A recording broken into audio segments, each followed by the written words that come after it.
Let's give it up for the Trojans.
Now, what a great night for some Trojans football. Tonight we welcome the Chiefs from Moses Lake, coached by Brett Jake. Coach Blaine Bennett tonight leads a charge for your Trojans. Starting offense for the Chiefs. Senior Joe Middleton at wide receiver. Senior Asher Lindgren, wide receiver. Sophomore Tyson Thomas, wide receiver. Senior Sergio Guzman, running back. Sophomore Hayden Trollberry, wide receiver. Junior Brock, quarterback. Clark. Senior Zach Rayer on the line. Senior Saul Villa on the line. Junior Camden South on the line. Junior David Areza on the line, and senior Ethan Sands on the line. Now offense for your Trojans. Wide receiver, senior Dalton Wild. Senior quarterback, Jackson Anderson. Senior running back, Jacob Sullivan. Senior tight end, Devin Myers. Senior wide receiver, Tanner Sessions. Senior wide receiver, Carson Tucker. Sophomore on the line, Cannon Oliver. Senior on the line, Austin Portner.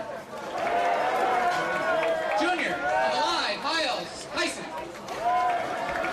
Sophomore on the line, Brent Ludiger. And sophomore on the line, George Jackson.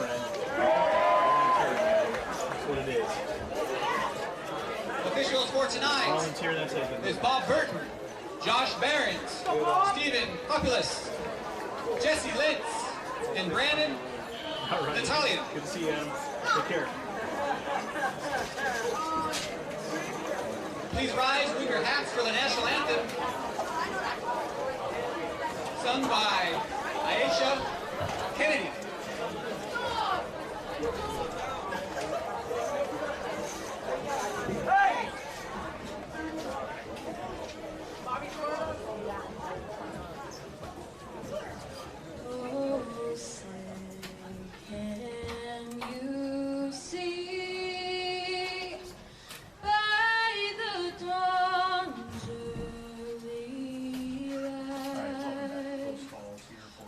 So proudly we hailed at the twilight's last whose and bright stars through the perilous fight o'er the ramparts we walked were so gallantly and the rockets rang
was impressed. And okay, now we get the captains. So the captains are headed out there now. So I'm guessing we'll start probably about 7 o'clock. This year's Booster Club members. While the captains are going out, speaking of that, let's give a shout out to who our captains are.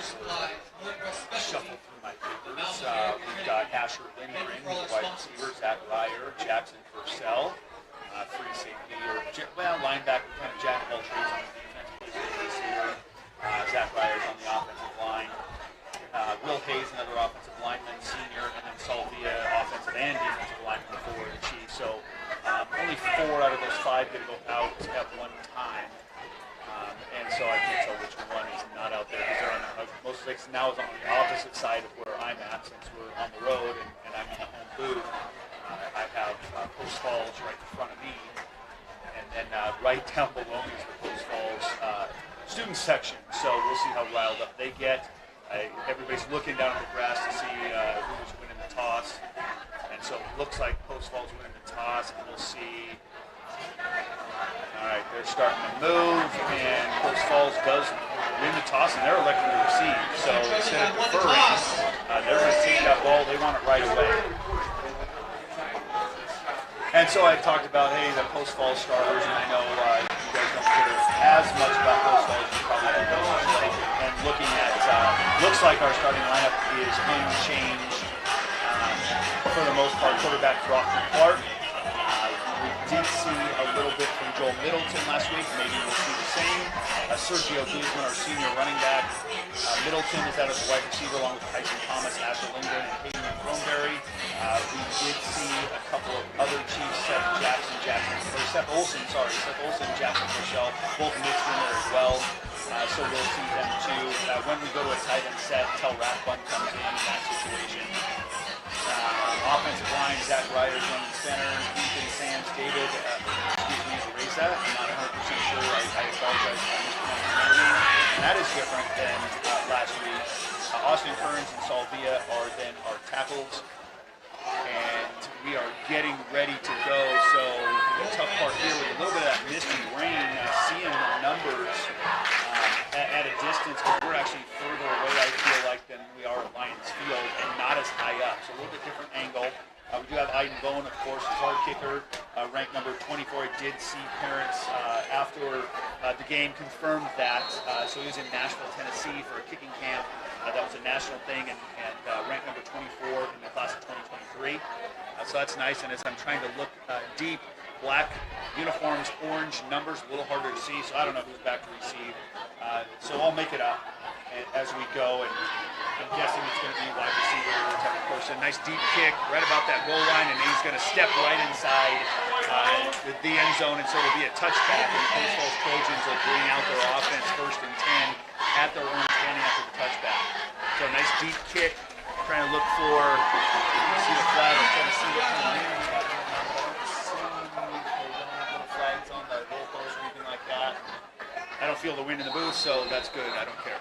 All right, so Post Falls up in their little pistol shotgun type of offense. One back in the backfield, 3 receivers to the right. He's back. He's going to throw. He's got a man out in the right flat. Received it about the 20, and then he's going to break down and get out to the 30 and up for a first down and gain probably about 11 before he's kicked out of bounds by Jackson Purcell, as well as it looks like Seth Olson starting at the defensive back on the left side. So 1st and 10 now at the 32, no huddle, right back up to the line of scrimmage. The same play now out to the left side, completed pass. And this time we're going to break down and make that tackle behind the line of scrimmage. Trying to get the number on the Moses Lake Chief on the far sideline. That I want to say it looks like 12, but it's not 12. It's got to be maybe 18, Tyson Thomas. It's got to be 18, Tyson Thomas on the tackle. They give him a loss of 1 on a great open field tackle. So 2nd and 11 for the Trojans, back up the line of scrimmage. Handoff right up the middle, right up the gut. We've got him at the line of scrimmage, but he's going to take us a little too far, and he's going to pick up about 7 on that carry. Look like, again, I'm just, the numbers. Looks like 62, and 62 here is Corbin Gallegos on the tackle. 3rd and 2, the handoff right up the middle, met at the line of scrimmage, behind the line of scrimmage. by Camden Stout. He breaks that tackle, and he's going to jump forward, and it looks like he's going to have enough for the first down, and they do. They move him on. I thought they might measure. He's out to the 48-yard line. No, excuse me, the 43-yard line. No huddle. They're right back up to the line of scrimmage. So they must have their first handful of plays memorized. Again, it is game 3. So motion from left to the right. Quarterback's going to roll out. Then they're going to have a little screen out to the left. Great open field block. He's going to miss a couple of guys, not great tackles, but just invade. And he's going to be inside Mission Lake territory. Down to the 35. Inside the 35, where they are going to mark that ball. Looks like Jordan Nelson on the tackle for the Chiefs. Back up. Right on top of the ball on center. And they're going to get the handoff right to the running back off the left guard. They're going to be meeting him at the line of scrimmage and making the tackles. That's good to see. A couple of times he's done that, and that looks good so far. Trying to check out the Chief there that was in on that tackle. And again, they're just right back up, so I'm not seeing numbers. I want to say it looked like 55 Ryan Purcell, but I don't know. So longer count here. On 2nd and 10, they are at the Moses Lake 34-yard line. Their offense has been very efficient, quick strike, quick handoffs, quick throws out into the flats. Back to pass, quarterback is going deep over the top, and he's got a man down the left sideline, and it's broken up incomplete.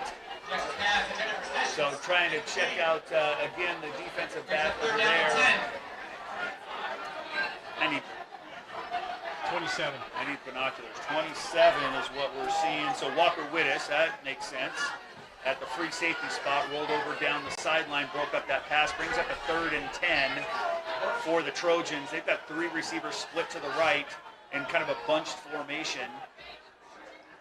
Back to throw, looking right, looking up over the top again. He's going to tuck it, he's going to run, he's getting flushed out of the pocket, and he's going to, actually doesn't break a tackle. 2 of our kids that were looking to make the tackle run into each other, and he squirts right through him. The quarterback on a little scramble on a broken play, gets down inside, and they're going to mark it right at the 20 as he scoots out of bounds. So a 1st and 10 for the Trojans. And the Chiefs, again, we didn't not make the tackle. We just ran into each other and knocked each other down and let him scoot right by us. So 1st and 10, ball at the 20, a little bit longer count, looking over at the coach. And I'm guessing the quarterback, when he gets that signal, and he's one of the only ones looking. A couple of them look over, but then he's barking out some signals, and they must be very, very efficient. Motion to the right. Quarterback drops back to pass. Looks like a screen. It is, and it's going to fall incomplete. Good read out on the flat by Saul Villa. He was right there alongside the running back. So, again, if you notice as a defensive lineman, all of a sudden you can get to the quarterback in a 2nd and a half. Chances are the offensive line lets you go, and they're setting up the screen. Saul Villa read that and was able to take it away. The pass was a little bit off and incomplete. That does stop the clock with 9:20 remaining here in this first quarter. Quarterback's rolling out. It's going to plant, throw, and it's going to be incomplete. Looked like he had the catch about the 10-yard line, but then bobbled it and dropped it as he landed. He scooted 1 foot inbounds. Looked like it was going to be a great catch by Dalton Wild, their receiver. Seth Olson on the coverage for the Chiefs, but it falls incomplete. That does bring up a 3rd and 10 for the Trojans at the Moses Lake 20-yard line. 3 wideouts to the right, which is the wide side of the field, and the Moses Lake Chiefs are going to jump off sides before the offensive lineman moves. So I've got to imagine it's going to be on the Chiefs. And yeah, they don't. You see the quick signal, and they march off 5 yards. And it is wet. It's still raining a little bit that I can see when I look up toward the lights. But the ball is going to get wet because of that grass. So they're trading the ball out pretty often. So a 3rd and 5, and Moses Lake is going to jump off sides for the 2nd time. Our defensive tackles, they see the ball. It's right in front of them. And that's a mental mistake right there. And the Chiefs just got to do a better job because we have 3rd and 10, and now it's 1st and goal from the 10 because we jump off sides twice. So it looked like Camden Stout both times. 1st and goal for the Trojans. Handoff right off the guard. He's going to break an arm tackle right at the tackles and get inside to about the 5-yard line. And looks like Tel Rathbun kind of held on and dragged him down while some of the linebackers came in and helped out. So 3 out to the right side, the wide side of the field on a 2nd and goal from about the 3.5 to 4 yard line for the Trojans. High snap, grabs it, interior handoff, little trap play, touchdown for the Trojans. So 8:47 as I'm taking once again my notes. So 8:47 is a 4-yard TD run by the Trojans. I'm guessing that's going to be their running back number 7. And they are not set up to kick an extra point. They've got that funky setup, and they are going to hike it, and they're going to try and run it, and they're going to actually fake the run and throw it for the 2-point conversion. And so the quarterback makes a throw. Number 8 for them is listed as their tight end. So they do capitalize on that 2-point conversion. So once again, 8:47 here in the first quarter. The first drive for the Trojans results in an 8-0 lead over the Chiefs. Let's take a 1-minute break on AM 1470 KBSN.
Talk about the quick strike offense getting up there. That kickoff happened in less than a minute. Joel Middleton, not Joel Middleton, it is Joel Middleton on the return up to about the 21, 22-yard line where the Chiefs take over 1st and 10. And they're at the line of scrimmage. Sergio Guzman with the handoff off the right guard.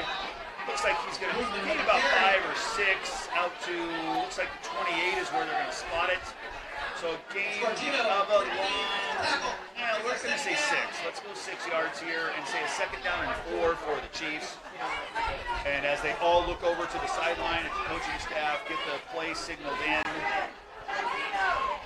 3 receivers split out wide to the left, which is the wide side of the field at this point. And Brock Clark barking out the signal showing blitz. They hit Guzman at the line of scrimmage and actually push him back. They're going to lose 1 yard on that play. And again, the read by the Post Falls defense, they really stuffed the center of that and showed blitz, and it came right up in the hole that Sergio wanted. And so we lose a yard and bring up 3rd down and 5 at our own 27. 3rd down, about 5. So 3 receivers out to the left, motion out of the backfield by Guzman. We're going to look left, go right down the sideline. Got a man open down the sideline. It's going to fall incomplete. A little bit overthrown from Brock Clark. Trying to see again, far sideline, the intended receiver for the Chiefs. And I'm going to guess that being Throneberry, it is. So he was down the right sideline, might have had a half a step, but the ball's a little bit overthrown. A decent throw, though, by Clark, so we'll take that, but that brings up a 4th down and 5 for the Chiefs, and punting situation by Sergio Guzman. Low line drive's going to hit about the 38 and take a Chief bounce, picked up at the 28.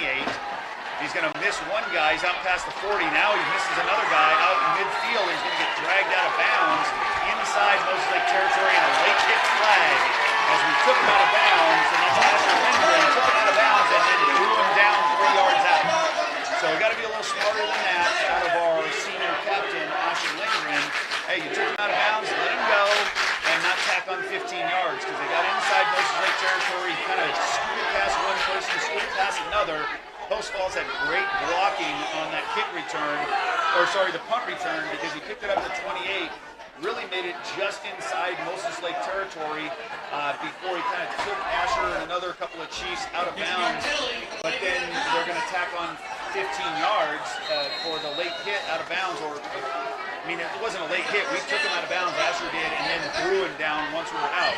So it's 1st and 10 for Post Falls at the Moses Lake 28 after that 15-yard penalty. So a big hole for the Chief defense. Motion to the left. They're going to make that quick throw out to the left to the tight end. It is complete, but we make the open field tackle. Maybe a fumble on the play. We'll see. They're going to say no, he was down before the ball popped out. Gain of 1 to their tight end.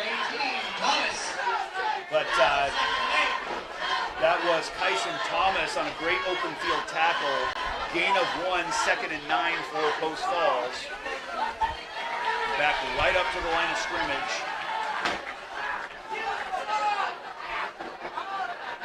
Quick throw out to the right flat, complete, and he's going to be hit and brought down behind the line of scrimmage. Seth Olson with another great open field tackle. And he's going to lose, looks like about 4 yards, maybe even 5.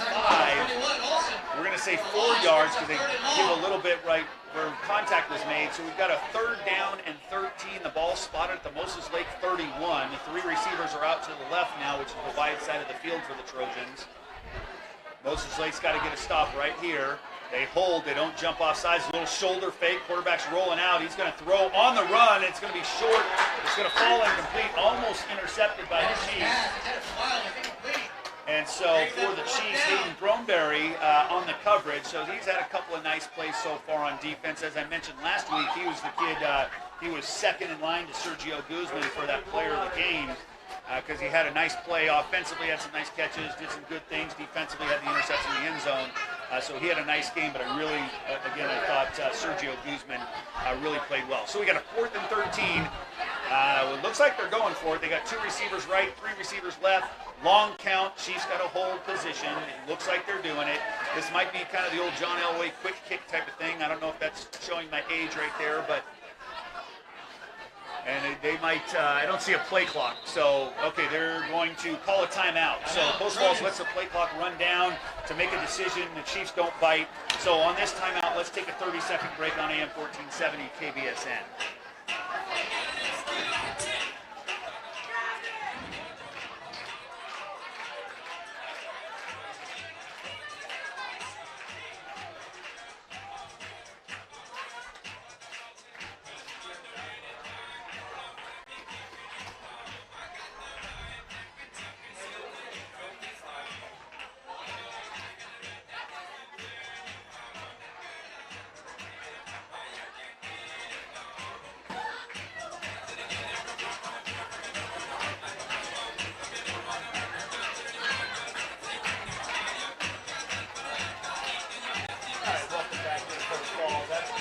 Outside of the barrel and around one of the right players to get the clock. We're at the 6-minute mark almost exactly.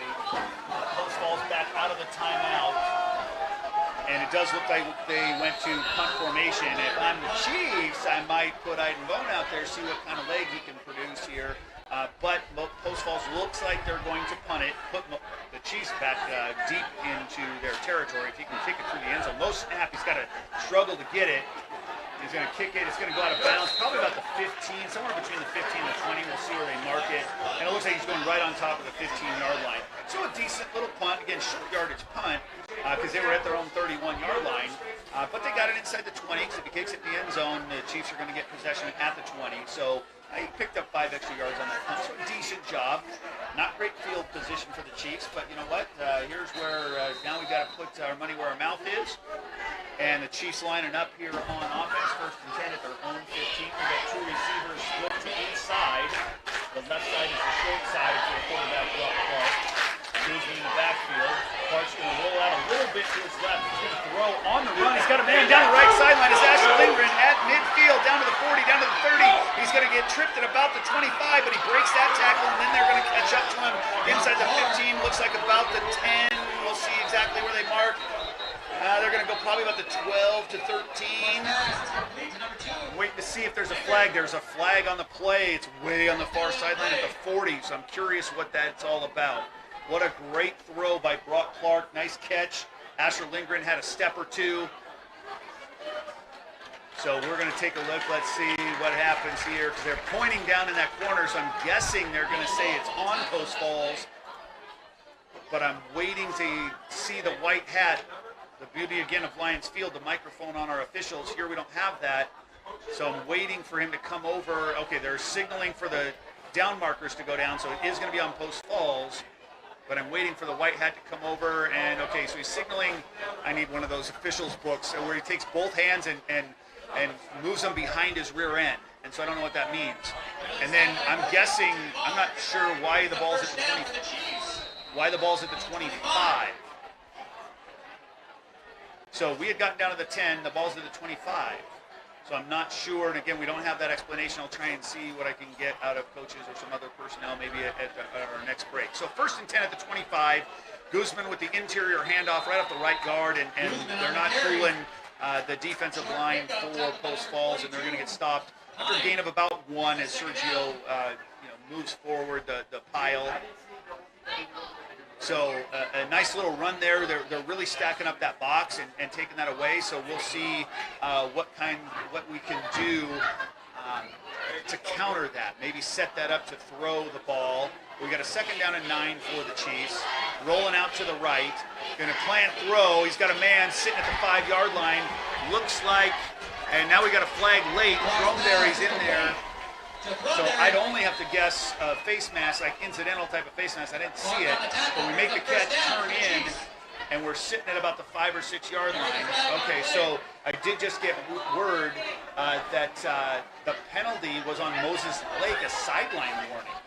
So I'm guessing they had warned us already and threw the flag on us, so they gave us the result of the play and then pushed us back 15 yards. So maybe the official got tripped, I don't know. There's only like 15 kids on the sideline for Moses Lake. On the away trip, bus size, that kind of stuff kind of governs who we can bring. So I appreciate the help there from Judge Gwynn. He's the one that sent me the text message of the flag. So Moses Lake, 1st and goal. They're going to spot the ball half that distance to the goal. So from the 6 to the 3-yard line, it looks like. And we're going to full house backfield for the Chiefs. Brock Clark under center instead of the shotgun. We're going to hand it off and go right up the gut with a 3-yard touchdown run for Sergio Guzman. All right, Chiefs are on the board. So 3-yard touchdown run. Number 11, Sergio Guzman. So it is sitting at 8-6. Let's check that time. 4.5 minutes, 4:31 it looks like.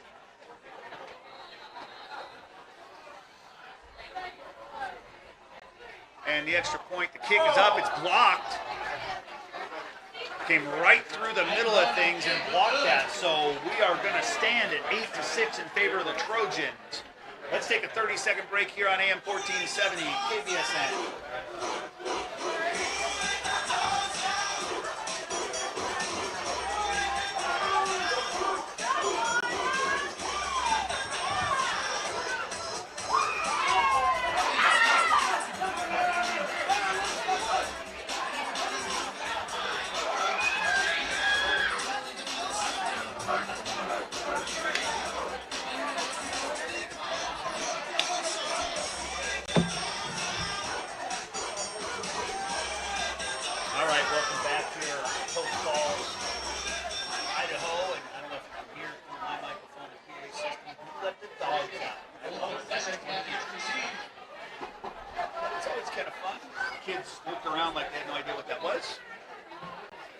They weren't even born yet when that song was out. All right, so Iden Bone, after having his extra point blocked, I don't think that was a kicking issue. I think that was an upfront blocking issue. Their lineman just went straight up the gut, ran through us, and then blocked the extra point. So Iden Bone set to kick off from his 40. High, little bit short. It's going to bounce about the 12, take a Chief bounce, pick up the 7. There, guys up the left sideline. He's going to break one, and he's going to get stuck in the second guy. And about the 22, 23-yard line, a host of Chiefs are going to bring him down. I'm seeing 56. Yeah, 56, Zach Ryer on the tackle. So once again, they are going to spot at the 23 for a 1st and 10 for post falls. And you know what? We've been on air for, 15 minutes? I mean, for game time, 15, 17 minutes. There's still 4 minutes left here in this first quarter. I feel like we've just been flying. Post falls had 2 possessions. The Chiefs have had 1 possession. No, 2 possessions. We had a punt. All right, here we go. 1st and 10 at the 23. Inside handoff. He's going to miss one guy, and he's going to get hit right around the line of scrimmage, and he's going to squeak forward for a couple of yards. So that would be number 69 for the Chiefs, Camden Stout on that tackle. 6'1", 265, listed as a junior. I feel like he's a senior, but maybe he's a junior. Double check the other roster, see what. And they're listing him as a junior twice, so they must be right. All right. Play action pass. He's going to bootleg out to the right. He's going to plant. He's going to throw, and it's going to be incomplete over the top of one receiver, short of the other receiver. Jackson Purcell kind of sitting in his little zone area, and I don't think he got a hand on the pass, but he was in the area along with Seth Olson. So it's incomplete. Brings up a 3rd down and 8 for Post Falls. They've got it spotted right on top of the 25-yard line. They're going to go 3 receivers split out right to the white, kind of a bunch formation. We saw that a little bit earlier. Long count here, trying to jump the defense off sides. They hold position. Quarterback's back to throw. He's going to go up over the top. It's going to be incomplete. Way too overthrown and long. That's Wittes on the coverage there. Great coverage. I don't think he was going to come down with it, even if the pass was catchable. So good stop there by the Chiefs, their 2nd in a row, especially the last one where they got inside the 20 and Chiefs held, and inside the 30, not inside the 20. And then this time right here, only giving up a couple of yards and holding the Trojans to a punt situation. They're set up in their regular defense with the exception of dropping somebody very deep. Now it looks like Guzman. It's going to drop about the 45 of Post Falls and take a Post Falls bounce and get inside Chief territory. It'll be down inside our 45 at about the 42.5-yard line. So a low squib line drive type of punt that takes a Trojan bounce, but it was still quite the short punt here. So Moses Lake takes over 1st and 10 at their own 42.5. Down 8-6. We're about 3:32 here in this first quarter.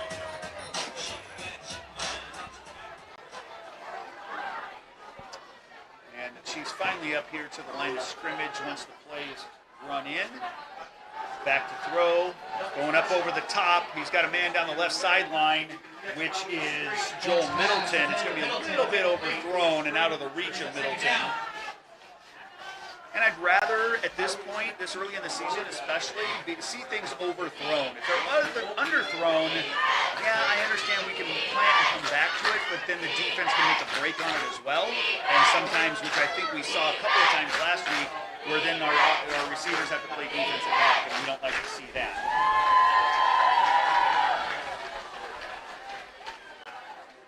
All right, so Chiefs again taking their time, looking over at the sideline. I was looking at something on the roster, and they've got one number on one roster and a different number on another roster, and I'm looking out the field going, I don't think that's not the right kid. Back to throw once again on 2nd down, and it's going to go up over the top of Kyson Thomas, and Kyson didn't even know it was coming to him because he looked up and the ball had, right when he looked up, it went over his head. And I don't know if it would have been catchable. I think it probably would have been had he been running and expecting that pass to come to him, but it really didn't look like he was thinking the pass was coming to him. So it does fall incomplete. And again, I love the fact that they're stretching things out. Maybe they're stretching things out because they've been stacking the box against Sergio because he ran the ball so well last week. Let's see if that makes the Post Falls defense make a little bit of adjustment, open things up for Sergio. 2 receivers split to each side. We got motion from right to left. Back to throw. Little screen pass going to be complete to Guzman out of the backfield. He's going to break a couple of tackles, get inside Post Falls territory past the 50. He's a first down inside the 45, down to the 42. So nice little screen pass off to the short side of the field to Sergio Guzman, especially after putting the man in motion from that right short side of the field to the left. There's a flag on the play right at the line of scrimmage, and it's a penalty on the Chiefs. So I believe that's a legal man downfield. Penalty on the Chiefs. As he pats his white hat, points to Moses Lake, and again on a screen pass, sometimes that happens. If it did happen, okay, it just didn't look like it was blatant, like you can see sometimes, because it wasn't one of those scrambles where the offensive line thinks the quarterback's going to run, and so they run downfield, and then he plants and throws, and he's 10 to 15 yards downfield. Here, if they're giving him a 3-yard box, that was pretty darn close. That 5-yard penalty brings up a 3rd and 15 from the Moses Lake 38. And it looks like we're going to have a halfback pass. We're going to pass behind the line of scrimmage, and it is a halfback pass. It might be intercepted. Nope, he didn't hold on to it. So a little flip back to Sergio Guzman behind the line of scrimmage, and Sergio plans to throw, throws it up over the top and up for a first down. I don't know if he had a grip on the ball very well, because well underthrown, and the defensive back almost picked it off, but it bounced in and out of off his shoulder. So tough break for the Chiefs here on that illegal man downfield. It was a great screen pass, got him the first down, but the penalty cost him, and then the Chiefs couldn't convert here on the halfback pass from Sergio Guzman. And so it brings up a 4th and 15, 2:14 remaining here in this first quarter. Guzman back to punt. High snap off to the side, and then Aiden Bowen is punting, and the punt's going to get blocked by the Trojans and recovered at the Moses Lake 20-yard line. It was Aiden Bowen back to punt. If he did punt the last time I missed it, I was just assuming it was Sergio Guzman. But an awkward snap, he had to kind of reach out and then go get it to the side, so it wasn't a perfect snap. And I'm not sure what's happening, but the extra points block, this punt block, so they're coming straight through the middle of our offensive line. I'll try and pay closer attention to the splits. Usually in special teams, you don't widen your splits out like we might on our offensive line. They might kind of crunch it up a little bit. But that's twice guys have gotten through and blocked 1 an extra point and now 2 a punt. So Trojans 1st and 10 on the Moses Lake 20-yard line. Quick strike out into the flat. It's complete right about the 20. And he's going to get down to the 10, close to a first down. Jackson Purcell makes the initial hit. And then Joel Middleton comes and then knocks him out of bounds to finish it off. So they are going to bring it to a first down. And it's actually going to be a first down and goal. The ball's right on top of that 10-yard line. Clock is moving, 2:20. 3 receivers out to his left, the wide side of the field, looking at the sideline for an audible play. Chiefs shifting on defense. Jackson Purcell kind of showing a possible blitz here. They're going to do a little bit of an option to the right, and he's going to, the quarterback's going to fake, and then cut it up and bypass Jackson Purcell and the Chiefs for a touchdown. So a 10-yard touchdown run by the quarterback.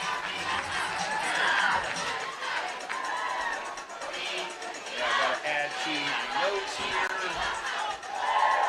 So we've got a 10-yard run.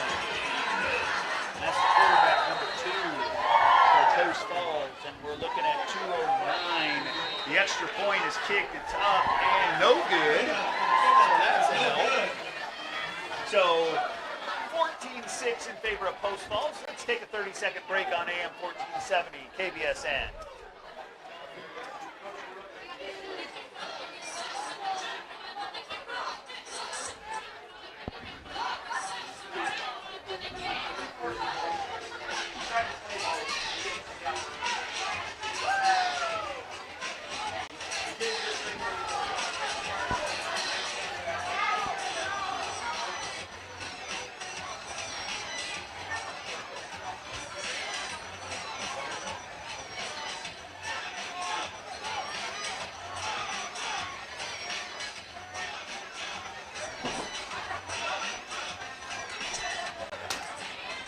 Welcome back. I'm glad it was only 30 seconds instead of a minute, because they have got those boys lined up to kick off and receive.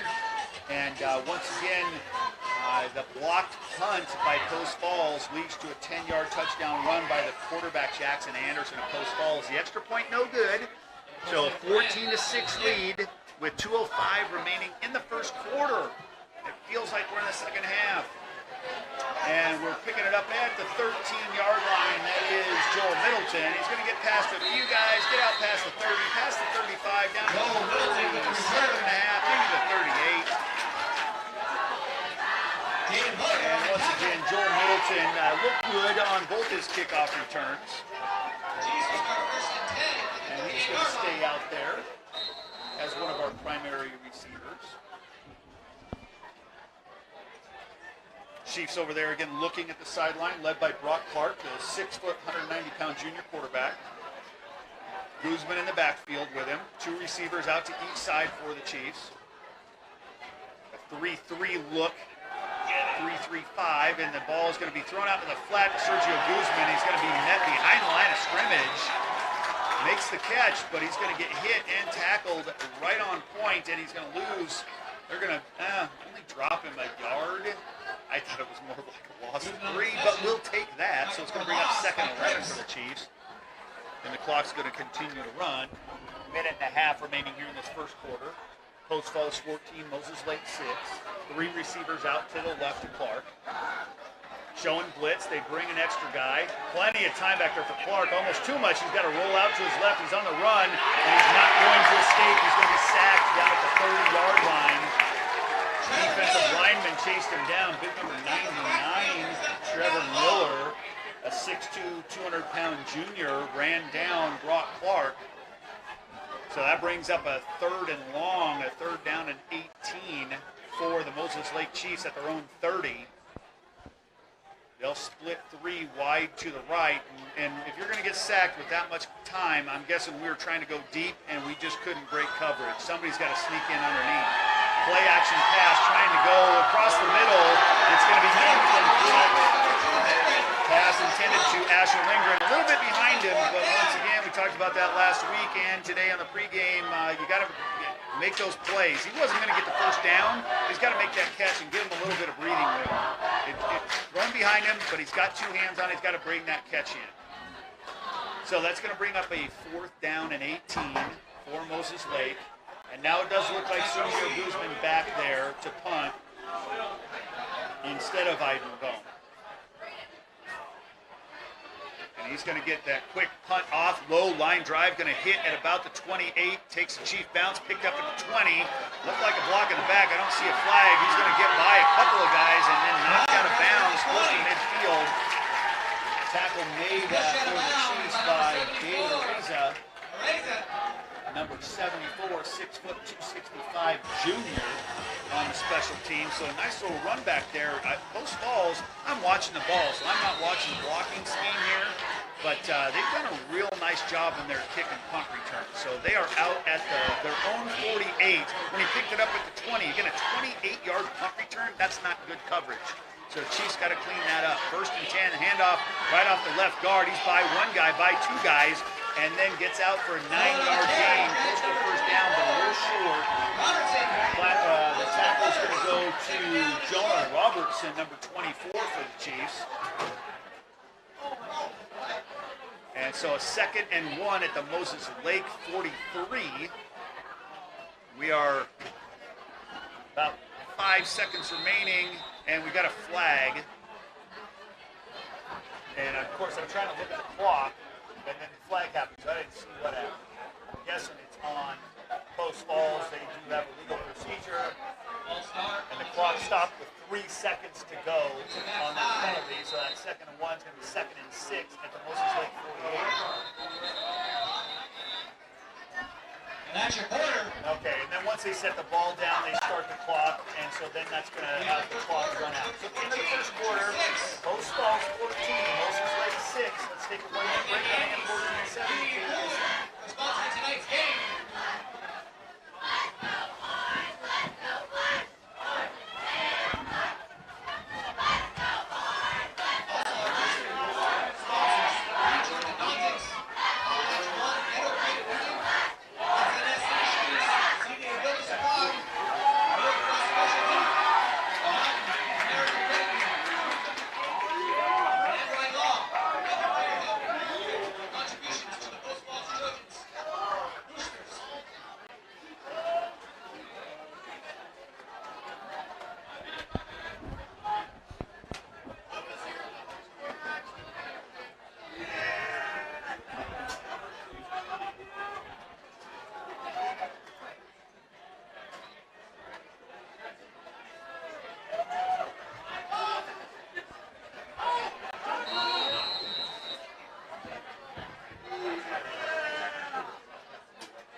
Gets the ball again, runs it up for a couple, picks up second down. All right, while we're away from the action here, listening to our sponsors, Post Falls after that penalty, second down and 6. They did get the first down. Just ran it for 3 more yards. Now they're going to set up a second down and 7 and go deep down the seam, but it's going to be incomplete. And it looks like we've got Walker Wittes on the coverage. We do. It's going to be overthrown. It's going to bring up a third down and 7. So we did miss a first down run by their running back, Jacob Sullivan, who's a 5'10", 175-pound senior. He's run the ball fairly well today. And so he picked up that first down, and then on their first down play, he picked up a couple yards. But they're going to bring up a third down and 8 at the Moses Lake 37-yard line. Motion to give 3 receivers, and Moses Lake defensive line's jumping again off sides. Number 60 for the Chiefs this time around. That's Joey Friedig. Have to talk to that defensive line. That's the 3rd time. We can't afford those things. We have them in class. Talk to them about it on Monday. We'll clean it up. Oh. All the plays, false start on the Oh, they're going to call a false start. I did not see it. I saw our defensive line. Joey, my apologies. I'll talk to you about it in class on Monday, but my apologies. You did not jump off sides. It is 3rd down and 13. I'm guessing somebody on the right side jumped, but I'm telling you, I didn't see a thing. So a 3rd and 13 for Post Falls at the 42 of Moses Lake. 2 receivers to each side. He's got motion to bring 3 receivers out to the right. He's got him in the flat. He's trying to plant and throw, and he's going to get intercepted by Moses Lake down the left sideline. Down inside to the 22. We're going to have a flag after the play. I think that's going to be excessive celebration by the Chiefs. I can't tell if that was Jackson Purcell because there was too many Chiefs getting excited over there. Looked like Jackson Purcell interception as a quarterback tried to throw as he's being flushed out of the pocket on the run. And I'm guessing excessive. They tossed that football up in the air and got all excited. And that's too bad that they're going to take that. Okay, he shouldn't have thrown the ball that high. But that's nothing compared to what we see at all levels of football. So again, they are calling unsportsmanlike conduct on the Chiefs after the play. So we get down to the 40, maybe 41-ish, and they're going to bring us back to our own 45. And they are going to spot it right on top of the 45. So, hey, we'll take that because that was the point of the interception. If you would have just intercepted and fell down on the ground, that's been where we take it. So I'm not happy that we picked up that penalty after the play, but at the same time, if that's the worst that we do for an unsportsmanlike, I'll take that any day. So 1st and 10 for the Chiefs after the interception at their own 45, 2 receivers to each side. Clark back to throw. He's getting flushed out. He's got all the time in the world trying to go up over the top. It's complete down the right sideline in the flat by number, let's see, that's 23, Maddox Gwynn out of the backfield. Let's check out the junior 6 foot, 170. A much skinnier version of me. I'm 6'1", but I'm shrinking the older I get. But a nice job. He's coming out of the backfield. So as Clark is rushed out of the pocket, he releases out to the flat, and they toss it up over that linebacker and run under it and get it. Trojan showing blitz. Maddox Gwynn with the handoff right up the middle. He'll pick up a yard or 2. Not a ton of room because we're running right into those blitzers. So Moses Lake on that reception got down to about 35 of Post Falls. And so that was a 20-yard reception. And now 2-yard gain. We're getting 2nd and 8. Back to throw is Clark. Looking right. Flushed out again. He's going to get sacked. Loss of 5 to 6 yards back to the 40-yard. Yes, so loss of 5. And he's getting all the time he needs. The offensive line is doing their job. And so I think our receivers, and again, I'll have to ask. I'll have to try and remember to ask and go, okay, hey, if we are getting flushed out of the pocket, do we have it's not a blitz kind of, but you got to break your routes off and you got to come back and help him out because he's got the time he needs to throw and he can't make the throw. So we're not open or he can't make that throw. I'm not sure which. So a 3rd down and 15 for the Chiefs back at our own, at the Post Falls 40-yard line. 3 receivers showing blitz there by Post Falls. And the Chiefs are going to call timeout. So we'll take a timeout. We've got 9:25 remaining in the second quarter. 14-6 in favor of Post Falls with the Chiefs on the march. Take a 30-second break on AM 14-7 at KBSN.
But we've got to be able to take care of things, a couple of costly penalties, and then we're going to have to couple of sacks here. We're getting time, but we're just not able to either break off the routes or make the throws. So a third down and 15, Wynn in motion out of the backfield. Back to throw is Clark. He's going to complete it to Asher Lindgren. Makes the catch inside the 30 down to the 27. He's going to be a couple of yards shy of the first down. Let's see what the Chiefs elect to do on a 4th down and 2. And so we've got Aiden Bonas, the kicker. He definitely has the foot from this distance. I'm guessing it would be spotted about the 33, 34 to make it a 43, 44-yard field goal attempt. We know we could do it, but I think the Chiefs are going to elect to go here 2 yards. They're going to try and get the first down. Let's see what the offense chooses to do. With Post Falls, they've got 3 down linemen, 2 to 4 linebackers split out there blitzing. Got a little bit of a play action pass. Clark rolling out. He's got to tuck it and run. He doesn't have the receiver open. He's going to lose a couple of yards. Downs.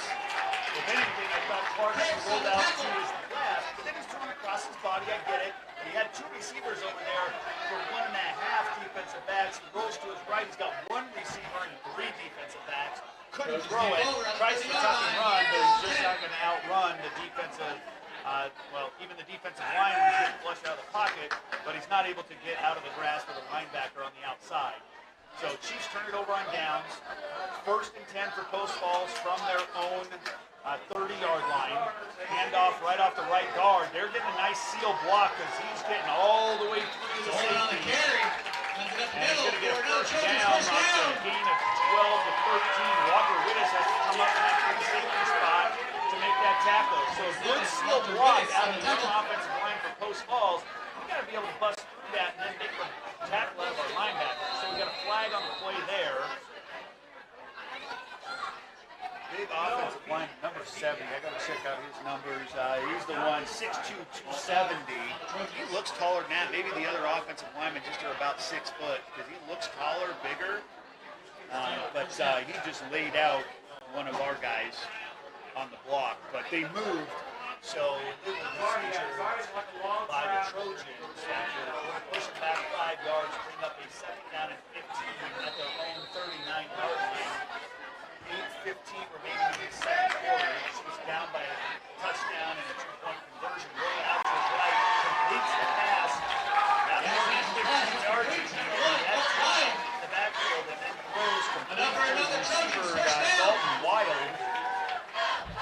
And they're going to be in Moses Lake territory down to the 43-yard line. Crossing route there by that receiver Wild, and then he just takes it and runs out of bounds. So the interior handoff to the 1st and 10, broke tackles on the defensive line. Just makes another pretty much a touchdown-saving tackle, his 2nd or 3rd one, and that's going to be a huge gain for the Trojans down inside to about the 26-yard line of the Chiefs. And we're going to have a flag.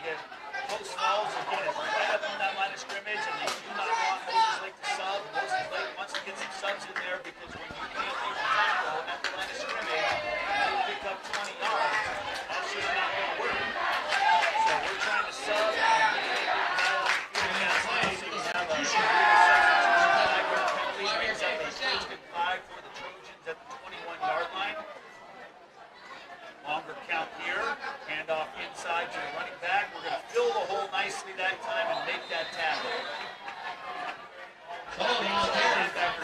up in. Tackle by number 38, Jordan Nelson. So Jordy Nelson on the tackle there in that inside linebacker spot. Nice job of sticking his helmet in there and making that tackle. So now second down. Picks up a yard, yard and a half. It'll bring up a second and long 3. Quick snap. The option to the right. Quarterback's going to keep it. He's going to have the first down. He needs it. Another Trojans first down. 8. Close to the 10. Looks like we're going to spot him about the 11-yard line. Quarterback is hurt now. He's coming out limping. And he's saying, yeah, sub. So they are going to bring in their substitute quarterback, Alexander Bartlett, who's a 6-foot senior, 180-pounder. So a little bit on the same kind of size, but number 2 took a shot. It looked like either in his special area, and that's kind of looks like what he's holding a little bit. Maybe it's his left hip. I don't know. But a 1st and 10 for the Trojans at the 11-yard line. The quarterback's going to hand the ball off. He's going to be met at the line of scrimmage, losing yard. Great job by the D-line for the Chiefs. The man there on the tackle. So loss of a yard brings up second and 11 from the 12-yard line. 6.5 minutes remaining in the first half. 14-6 in favor of Post Falls. 3 out to the left, the wide side of the field. They're going to keep it simple and hand off, and I think the Chiefs will probably gamble here a little bit. Because the brand new quarterback probably wasn't planning on seeing any action. He's in there and he's just handing it off. He's not looking like anything else. I'm giving it to the running back. He picked up 5 yards off the left end. Looked like Nelson in on that tackle as well as a couple other linemen. 3rd down and 7 from the 8-yard line. Looking over to the coaches for a signal. I'm guessing they're calling a timeout to do. So 5:53 remaining in this first half. Post Falls calls the timeout on a 3rd down and 7 from the 8-yard line. So let's get the 30-second break here and to set up PBS.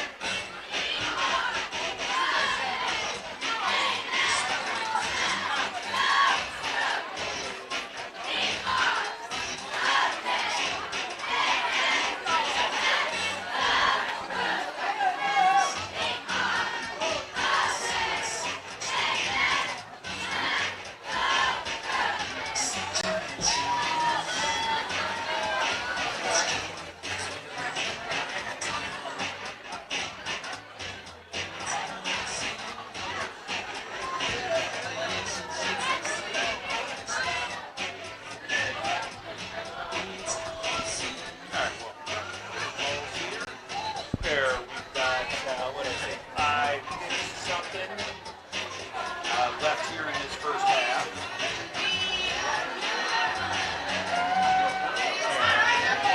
Post Falls with their backup quarterbacks. Yes, they do still have their backup quarterback. Making their way back out onto the field since he's been in there just a couple of straight running plays. So checking out the Chief defense, we've got now an up back for the Trojans, so blocking back in the backfield. Not quite an I formation because they run that pistol shotgun type of offense. And a tight end to the right. They're going to hand off. The Chiefs are going to fill holes. He's going to get a couple of yards down to the 5, but the Chiefs are going to make that tackle to bring up a 4th down and 4 from the 5-yard line, and just about everybody interior-wise, middle linebacker, defensive tackles in on that tackle. So gained a couple there, 4th and 4 from the 5 for the Trojans. Here's play action pass time or a bootleg if I've got it in my playbook.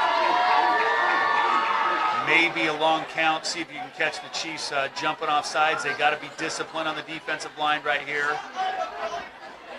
Long count, they're still holding. The snap, it's fumbled.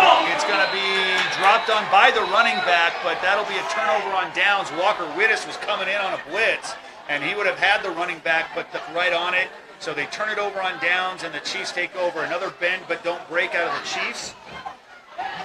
So we'll take that after that block punt earlier in the first quarter. They get the stop here inside the 10, so that's a good defensive stop right there. Chiefs take over 1st and 10, ball at their own 8-yard line. offense looking to run a play, and we had to send somebody in a little bit late off the sideline, not quite maybe paying attention, or a sub's getting in there. Maddox Gwynn with the handoff, trying to get around the right end. He gets around one, gets around two, breaks another tackle outside the 20, down to the 23. About a 13-yard gain or so for Maddox Gwynn. He lost his shoe. So he's trying to say, hey, I need a sub, but they're going, yep, you just put your shoe on and stay out there, and he does. Oh, now maybe the sub's coming in, he is. And not the sub, it's Sergio Guzman, the senior starter, but Maddox Gwynn was trying to get his shoe on and just shoved his foot in there, so now I see him on the sideline taking it off, retying it. So a nice little 13, 14-yard run by Maddox Gwynn. 3 receivers to the left. Post fall showing blitz. Quick throw out into the flat. He had the man out there, but it's going to fall incomplete. Throneberry, the intended receiver. No, I take that back. Kyson Thomas, the intended receiver. 13, 18, kind of looks the same. It's funny because I was thinking about this as I was leaving my classroom. I have 2 pairs of glasses, and the one pair that I like to wear for doing the football, because it's a little bit better distance-wise, I left those in my classroom and grabbed the other pair. So I can see, sure, but not well. All right, 2 receivers out to each side. 2nd down and 10 at the 21. Back to throw. Complete over the incomplete over the middle. The intended receiver, Asher Lindgren, in and out of his hands. I thought he had it. I even said, complete the pass over the middle, enough for a 1st down, but couldn't quite hold on to it. It's not the best pass. Clark is throwing a little bit behind Asher. If Asher's, according to coach from last game's pregame, pretty much the fastest chief, or one of the 2 or 3 fastest chiefs, got to make sure you're leading him. So a little bit behind him, and he's still, again, you get 2 hands on it, you got to make that catch. So got to clean that up, and I'm sure Asher will do that. So a 3rd and 10, 21, 22-yard line. Back to throw is Clark. He's got the time, being rolled out to his right or his left. His pass going to be complete, bobbled, but complete, enough for a 1st down. And that is Seth Olson on the reception, out past the 35. They'll spot it at the 37, 37 and a half. Nice catch by Seth Olson. He bobbled it, but he brought it in. And again, that could be, it's wet out there. It looks like the rain has stopped, but it doesn't mean that it's dried out there, because that field is pretty wet. It was pouring down rain when I got here. And so I'm guessing the ball is going to get a little bit slick and wet. So 1st and 10 for the Chiefs at their own 37, 38. Handoff right up the middle to Sergio Guzman, going to get hit behind the line of scrimmage. He's going to lose 2. And they're going to spot it right at the 35. And Moses Blake's going to call a timeout. 3:34 remaining in this 1st half. 14-6 in favor of Post Falls. Let's take a 30-second break on AM 14-7 KBSN.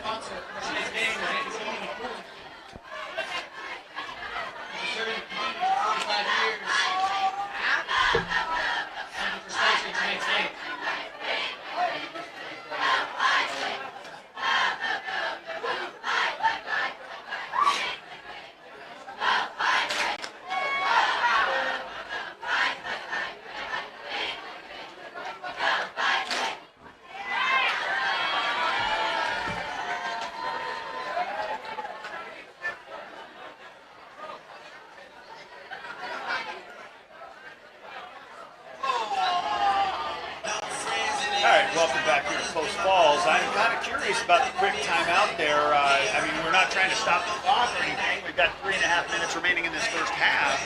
So I'm guessing whatever happened on that last play, and I thought it was a loss of 1, they dropped him back and gave him a loss of 3. So I don't know if I agree with the spot, but I don't have to. So it's a 2nd down and 13 for the Chiefs at their own 35.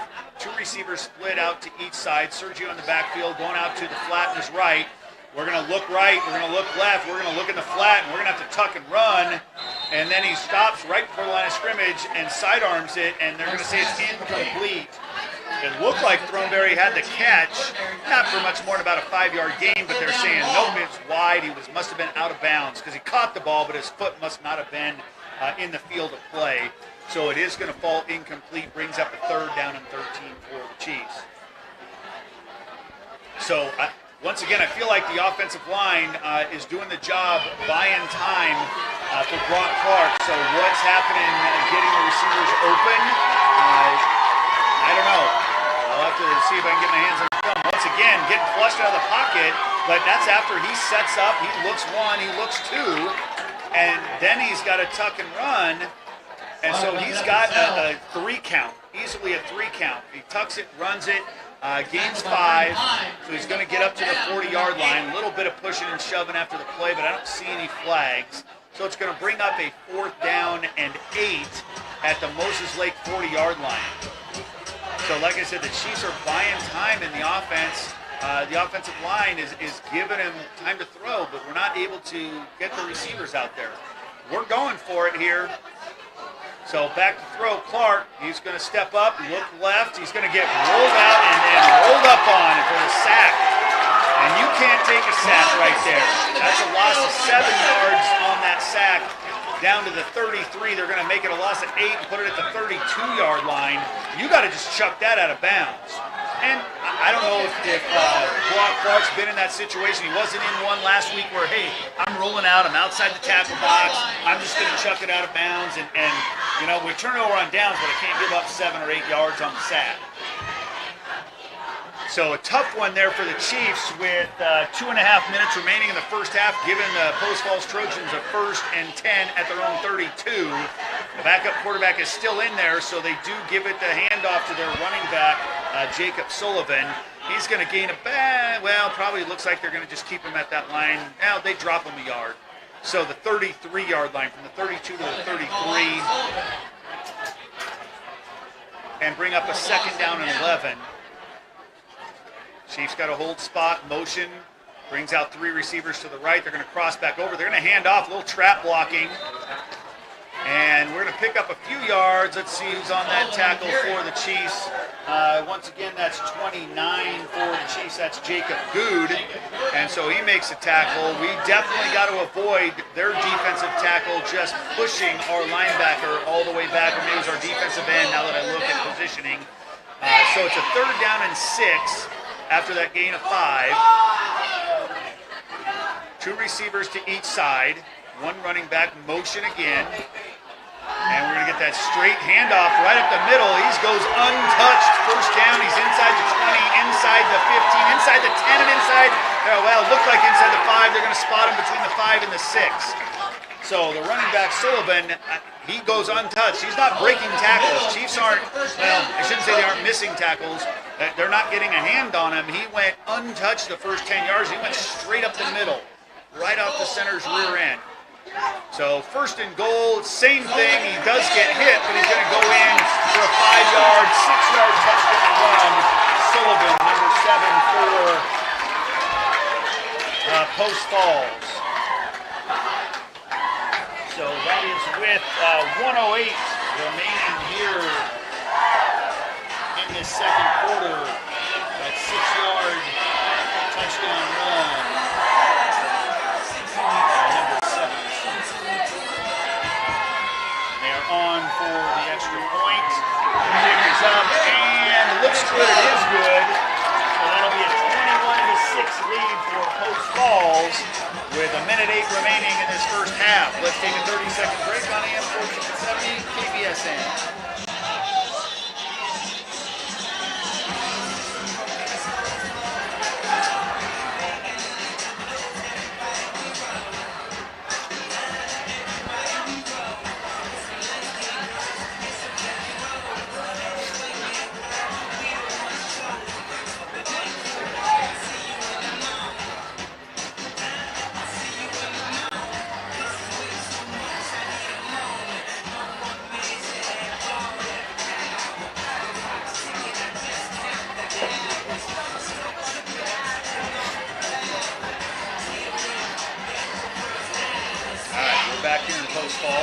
Down 21-6, and we got some things that look good offensively, and really I think if I give an offensive player the game right now in the first half, it's our O-line.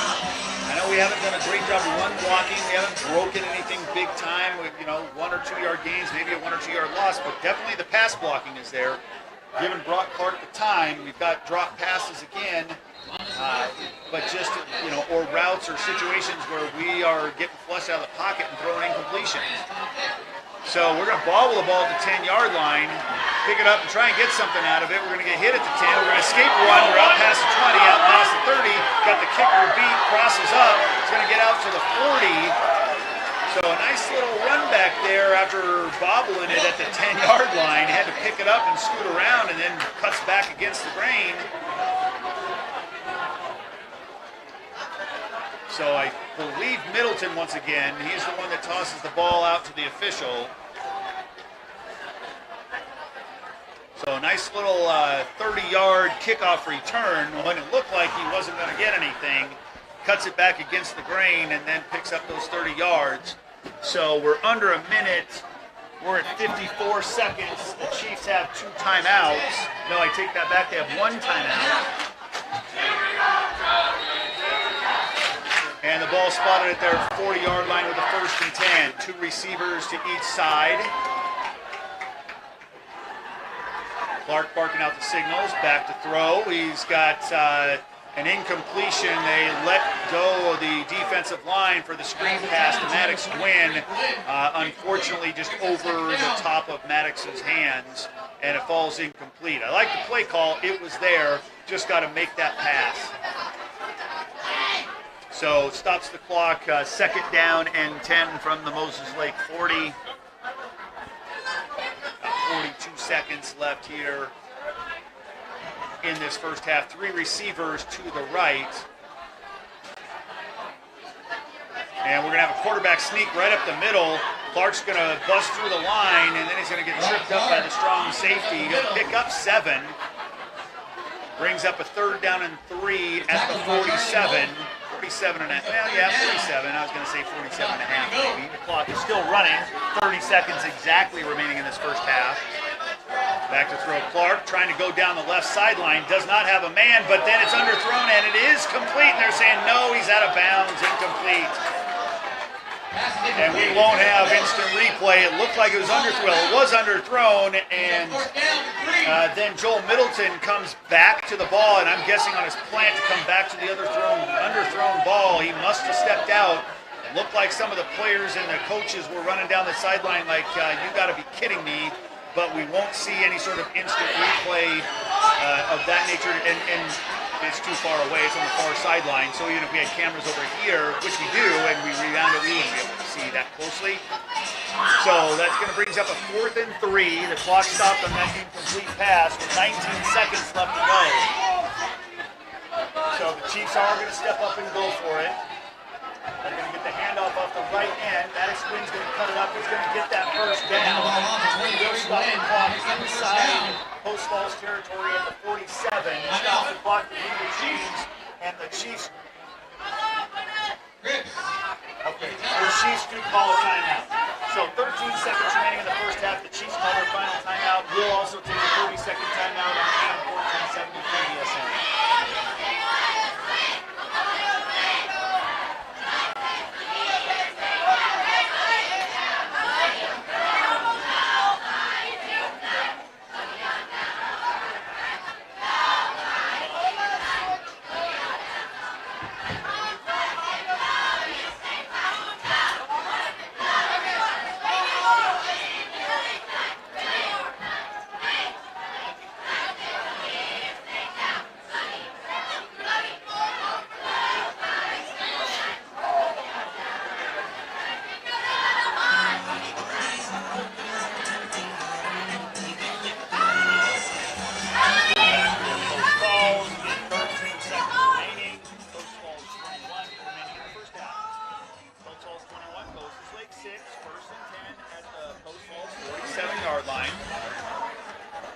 So, one play, maybe 2, depending on what happens. Middleton back at the quarterback. He's got the stronger, more accurate arm, I think. He's going to throw the ball right down the middle of the field. It's going to get intercepted at the 15-yard line. He's up out to the 30, crosses the field, breaks the tackle. He's out to the 40. He will be caught by Asher Lindgren. And that will do it for the first half. So Middleton comes in. Because, again, I do think he does have the stronger arm. He does throw a nice spiral, throws it just deep down the seam, almost like, hey, we're just chucking it.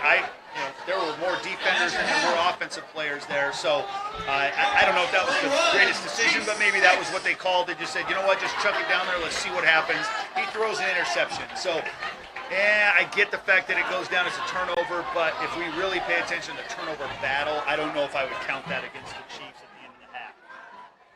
So, a real inconsistent first half.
So learning is what the levy supports. So I've got a list of things that the levy covers. Essential staff that the state does not pay for. Nurses, counselors, librarians, behavior specialists, resource officers that enter the school, security officers at our school, tech support, boys and girls club, bus drivers, parent educators. Then gets into equipment and supplies, textbooks, technology, our one-to-one initiative where every kid gets a home. Buses, operational expenses, safety programs, ongoing maintenance of facilities, which is an M&O of maintenance and operation. And then here we're broadcasting the football. And I'm a coach. And so it's athletics and activities, enrichment activities, musical instruments, band, choir, etc. All of our clubs, especially the high school and also the middle school, our community swimming pool, full-grade swimming lessons are covered by the levy. All of our library stuff, our paid art and music programs, food programs at elementary, our on-time graduation program, our ICAP program, and all sports are funded. Apologize for the block. I want to say it's 98%. Our athletic programs are funded through the levy. So we need to get out there and understand what the levy covers and what it doesn't cover. And what the bond situation is honestly irrelevant to what the levy situation is. It's a maintenance obligation that covers all those things that I just listed. So once again, the funding provided by the state does not fully cover the actual cost that it takes to run a school district. They say it's basic education. Now your definition, my definition, and their definition of basic education, they all be different. So a levy bridges the gap in the funding. It allows us to provide things like teachers, extra teachers, support staff, supplies, materials, and services that the state doesn't fund a lot of So, okay, now here's my numbers. Okay, I flip over the page, and levy funds are bringing about $7.1 million, and the state financial assistance effort would be about $6.9 million. So the district would lose if the levy fails $14 million. So again, I don't care what side of the aisle you're on. Get out there and vote, but please understand what the levy actually does for the students across our school district. And it's an important piece to the success of our kids. Regardless of whether the adults in charge are doing what you want, the kids don't need to suffer for some of the decisions that are made by the adults. So this is one of those things we want to be able to make sure we give our kids the greatest opportunities to compete, sure on the athletic field, but also in the classroom, in other activities, drama, speech and debate, all those things like that, all those things get funded through our levy dollars. So we want to make sure that we get out there and vote. Well, in October when you get your ballot before you forget, but definitely by the November 2nd election. All right, so kids are back out on the field, getting ready for the second half. Let's take a 1-minute break just in case. Idaho's a little different and doesn't automatically set the clock for the next time. So let's take a 1-minute break here on AM 14.7.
doesn't look like they're putting 3 extra minutes on the clock. So the Chiefs, well, I would say the Trojans won the toss. They elected to receive.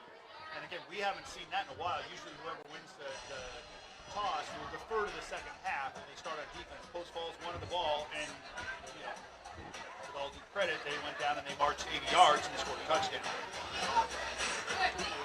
So I do want to give another shout out to the filling station here in Post Falls, Idaho. Again, if you missed the pregame show, right when I jumped on air, my wife and I came up a little bit early and stopped at the filling station for dinner. And the best Cuban sandwich and the best, well, I was going to say Philly steak, but French dip sandwich we've ever had. So a combination of the two, they were just fantastic. Okay, good. And now they put that ball up and they're kicking it off, and Moses Lake is set to receive, picking it up at about the 11-yard line. That is Kyson Thomas on the reception. He's going to break a tackle. He's going to get lit up right about the 30-yard line of a stick, but he gets all the way out. About a 23, 24-yard kickoff return. They're going to spot it at the 33, but he got hit hard right at the 30-yard line and let his momentum take him forward. So, he's up and he's set up to line on the offensive for the wide receiver out to the left. So it looked like it could hurt, but he's a tough kid and he's sticking out there, 5'9" sophomore. All right, so 1st and 10 for the Chiefs to start the second half at their own 33. Tight man coverage out on the right. They're going to hand off to Maddox Gwynn. He's going to break a tackle, kick to the outside. He's got 5. He's going to have about 8 or 9 on that first down carry. Not sure if Sergio is hurt or if they just felt like, he's not getting the yards we need. Maddox Gwynn's had a couple of nice runs as well as a nice catch. So Gwynn looking good so far tonight. Bring that that 9-yard run brings up a 2nd and 1 at the 42. 3 receivers out to the right side. Quick throw going to be complete to Asher Lindgren. He's got to get 1 yard. He's going to squeak across that and pick up probably about 4, maybe, they're going to say 4, maybe 5, probably closer to 4. And it's funny, then they put the ball down and they give him an extra yard. It's like I thought he was going to put it down right at the 46, and he I'll put it at the 47, what the heck. So we'll give us a gain of 5, 1st and 10 at our own 47-yard line. 2 receivers to each side, showing blitz of the Trojans. Got to throw the ball quickly. It's going to be batted down, incomplete. And that's Middleton at quarterback. I was just assuming it was Brock Clark, but he's wearing number 1, so that's Joel Middleton, the sophomore, back at quarterback. Maybe trying to light a little bit of a fire there for the Chiefs. I do believe a little more athletic, a little quicker. I like the way he throws the ball, so let's see what kind of spark he can provide here in the second half as the Chiefs are down 21-6. 2nd and 10. They're going to play action. He's going to keep it around the right side. He's got 5. Bounce 5 to 7 before he's going to get hit right at the calf and kind of get upended there. And they're going to give him a gain of 6, 6.5 into Post Falls territory. They're going to spot it at the 47 of Post Falls. Brings up a 3rd down and a long 3. So we'll pretty much say the 3rd and 4. That's what it's going to say. I'm up on the scoreboard, so we'll go with it. 2 receivers split out to the side for Middleton. He's looking left. He's got to switch right. He's going to tuck it and run. He's got to get 4. He's going to get 5 and then slide down at the 41 to 42-yard line. He'll get it back to the 42. I'm not sure in high school if it's where you start the slide versus where you're down. In the NFL, it's where you start the slide, not where your knee hits.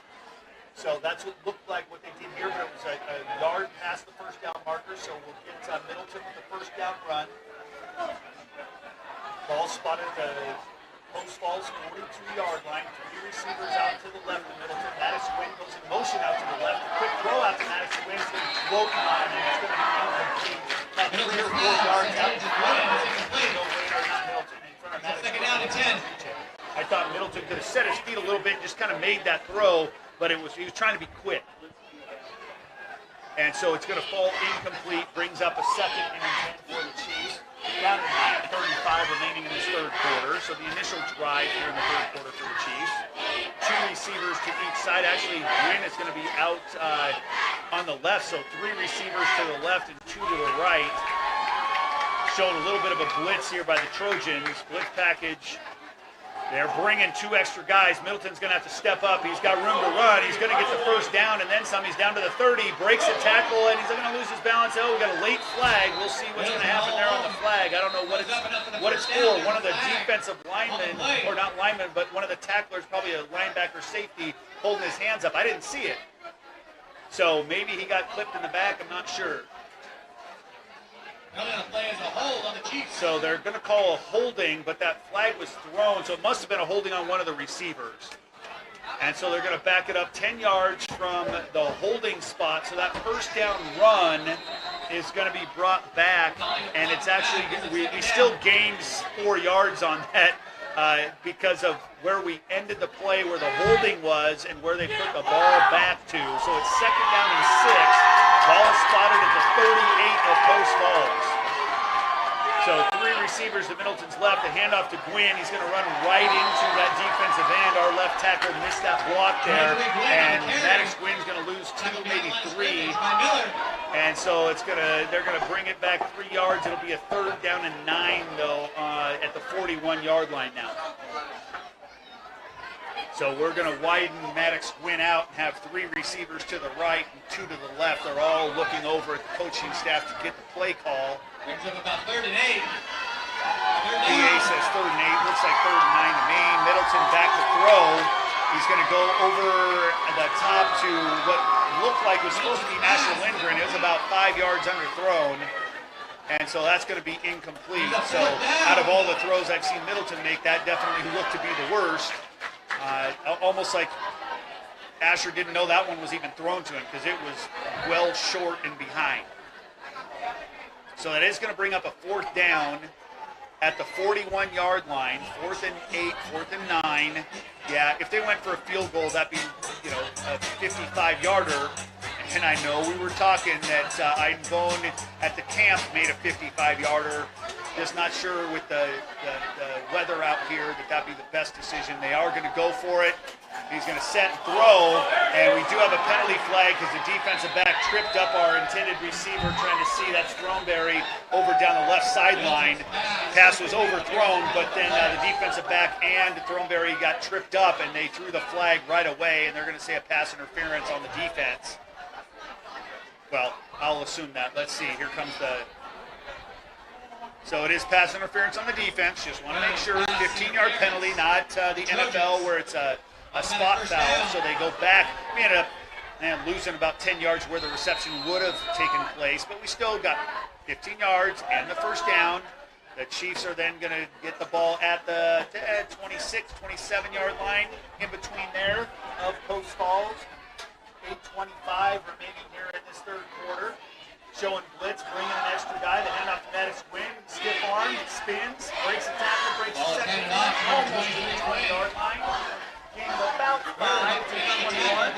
Second down and about 5. Nice 5-yard run with, again, a stiff arm and a spin move. Looks good there for Maddox Gwynn on that one.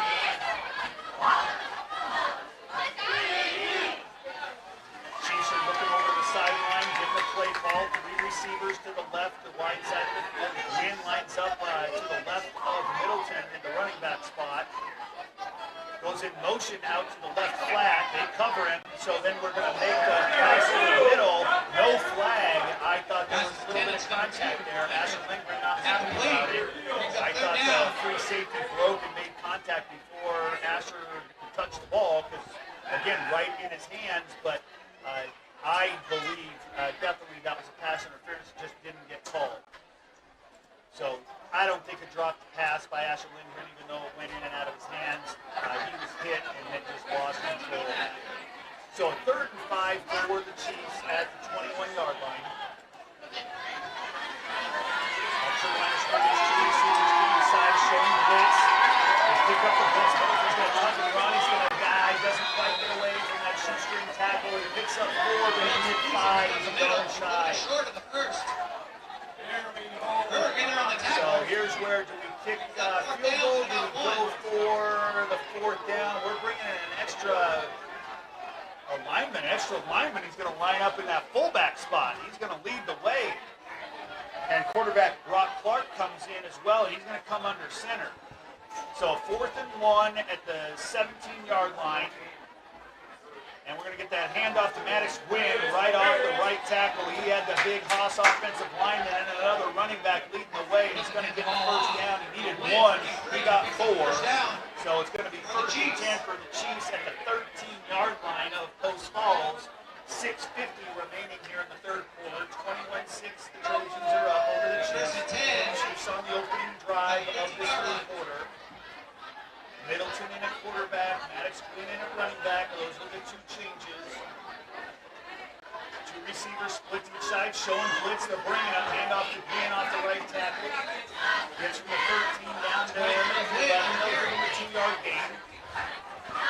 So good quick handoff as the 2 outside linebackers are showing blitz. It's a 3-4 look, but the 2 outside linebackers are coming, so they're bringing 5. So quick handoff to Gwynn. So here's where the offensive line looked good in the 1st half pass blocking. Let's continue to look good here in the 2nd half run blocking too.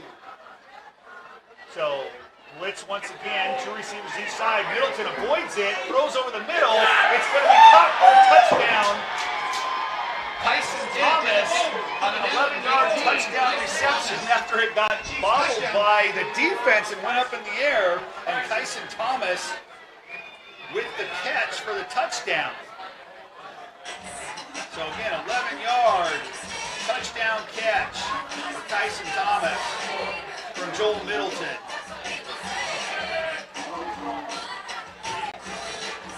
So I'm going on for the extra point.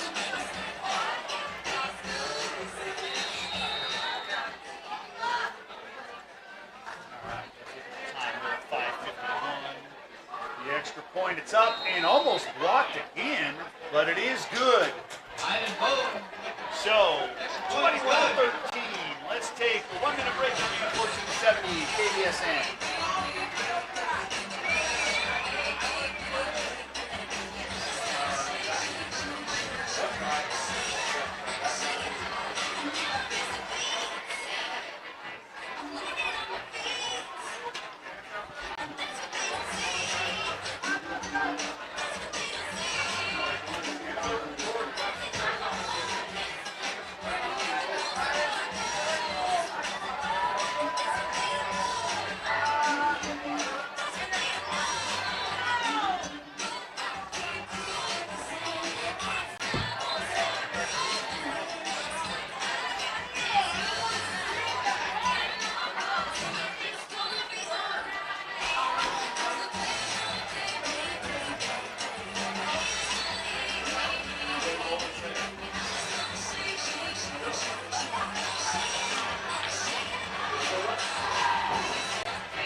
Welcome back. The Chiefs take the 3rd quarter opening drive and punch it in for an 11-yard touchdown reception for Kyson Thomas from the sophomore Joel Middleton. Little sophomore connection. Knight and Bone with the kickoff and about the 7-yard line. Picked up, he's out to the 20, to the 25. Breaks the tackle, but then gets tripped up right away after that. And he'll get out to the 26-yard line. That initial hit. Let's go. Well, I thought it was. So they're going to say tell Rathbun. I thought 72, but it's 12. I need to fix the glass situation here. Bring the other pair. Rathbun's going to hobble off, so I'm guessing that arm tackle right there where he spun the kid around probably hurt his arm, shoulder, bicep type area. So back up the quarterback still. Nope, it is back to our starter. Not our starter, the starter for Post Falls. So he's got 2 receivers to each side of him. Running back right behind him. In motion is the tight end. And I guess not technically the tight end. The handoff right up the middle off the right guard. And he's going to just plug his way before Jackson Purcell, the linebacker strong safety look, brings him down after a gain of 8. So So I think our defensive tackle's got to come and pinch that hole right off the top where the running back keeps making his bread and butter here so far in this game. And when I say tight end, he's lined up off the line of scrimmage. He's not the tight end, but he's right back off the line of scrimmage in that same spot. So a wing back, and he occasionally once or twice has gone in motion. So once again, the handoff to the running back, net behind the line of scrimmage and turned back for, they're going to say a loss of 1. So a nice job there by the D-line. Joey Friedig there on the tackle along with Saul Villa. So that brings up a loss of 1. It's a 3rd and 3 for Post Falls. 3 receivers to the right. Longer count, they're going to hand off to the running back. He's going to be met at the line of scrimmage and tackled. No first down. That is Jordy Nelson plugging the hole out of the linebacker spot. And so they say a gain of about a half a yard. It's going to bring up a 4th down and 2, 4th down and 3, and the Trojans bring on the punt team. So the defense for the Chiefs, after giving up 8 to 9 yards on that first down run, hit them at the line of scrimmage on 2nd and 3rd and make the tackle. 4:15 remaining in this 3rd quarter, and the Trojans are back to punt. Punt is off. It's a nice looking high school punt. Bounces about the 35 to 30, rolls down to about the 26-yard line before the Trojans down it, and the Chiefs will take over 1st and 10. So a nice opening drive in the second half for the Chiefs. Drive about 67 yards for the touchdown on that 11-yard push catch from the sophomore duo. And then the Chief defense holds 3 and out. Gets possession back. 1st and 10 at their own 25-yard line, and 4:02 remaining in the 3rd quarter. The score is 21 to 13. Middleton remains at quarterback. Sergio Guzman in at the running back for the Chiefs. Receivers out to the left. Play action look. So we go down the left seam, and it's got a man down the seam. To the 30, the 20, the 10. Touchdown. I don't see a flag. That's a touchdown. Tyson Thomas. 75-yard touchdown. Pitch and catch the sophomore duo again. That puts the score 21-19. Is this 2-point conversion time, or do we just take the 1 point and keep going? Looks like we're bringing the extra point kicker on. So the spark of Joe Middleton to Tyson Thomas is what's taken over this 3rd quarter for the Chiefs. The extra point is up. Kick is easily good. And 3:50 remaining in this 3rd quarter. The Chiefs just down by 1, 21-20. Let's take a 1-minute break on AM 1470 to this end.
Jackson Purcell on the tackle for the Chiefs. They're going to spot him at the 27. And like I said, I go to score. You get a foot in the end zone. That's an automatic touchdown.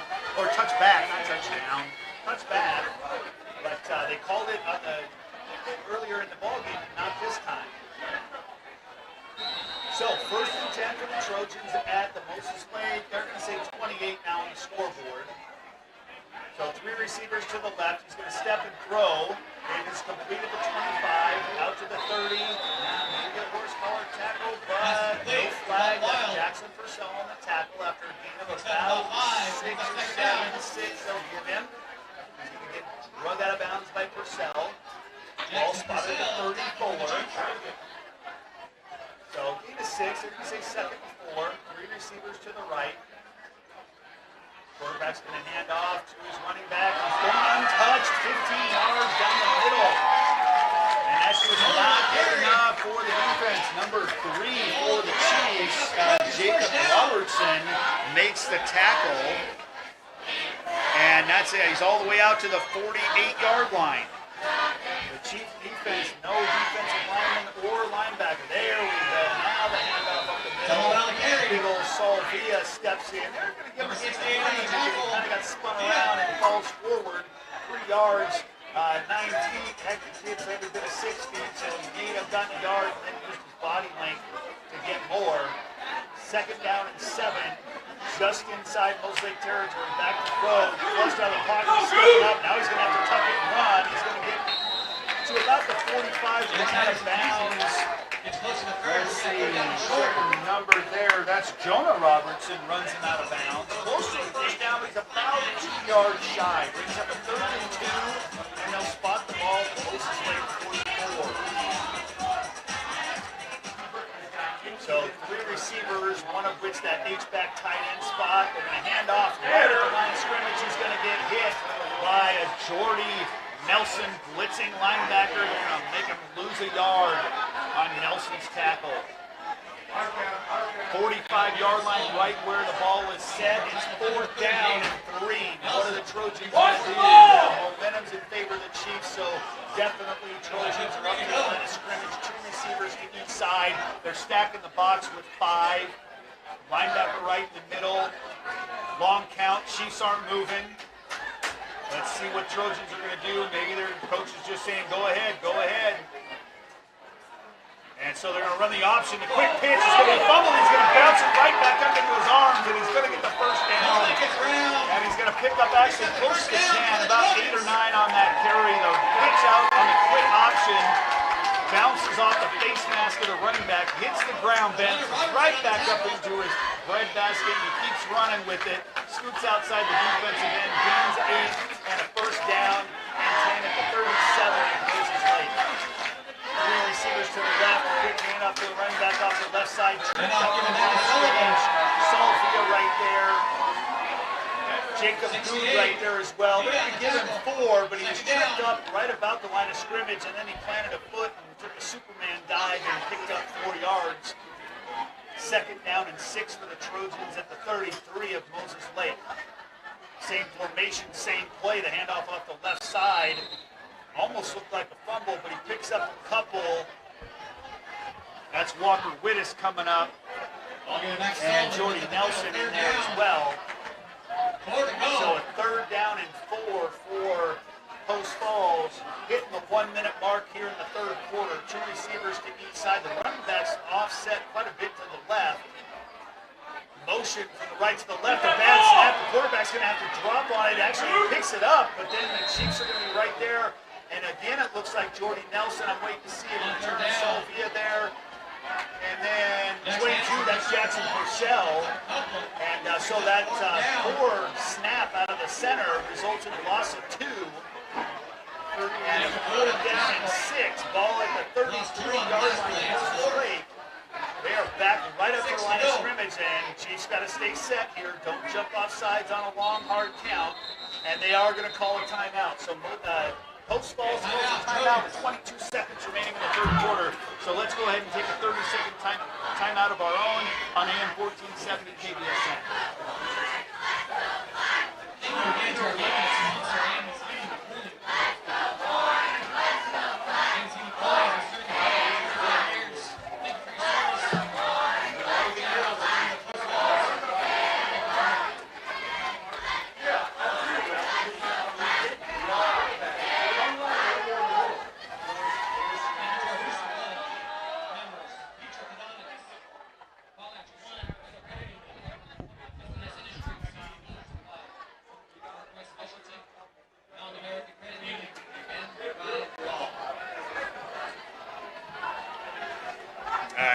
back, and here come the Trojans. 4th down and 6 at the 33 of Moses Lake.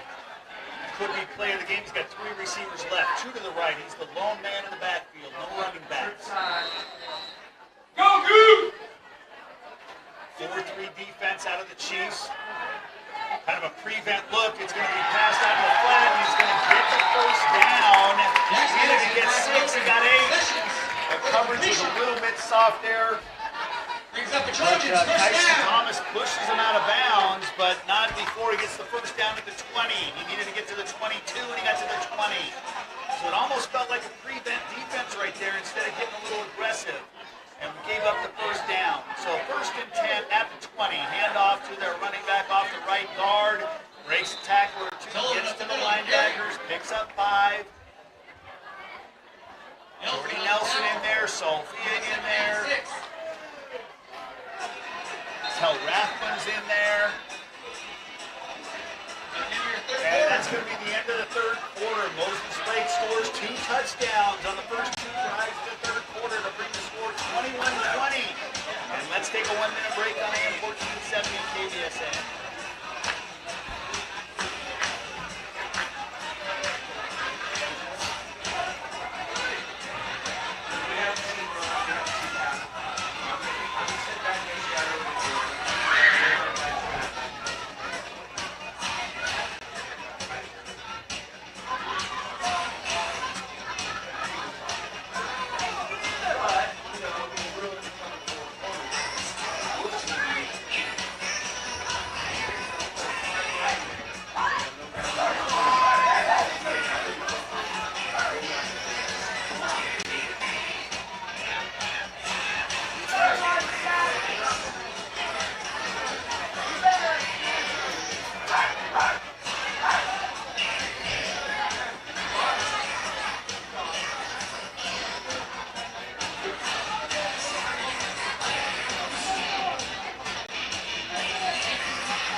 Tackle. Jordy Nelson there as well. Trojans, first down. Right, that was kind of a route I used to run. That was kind of a split back, kind of tight end listing.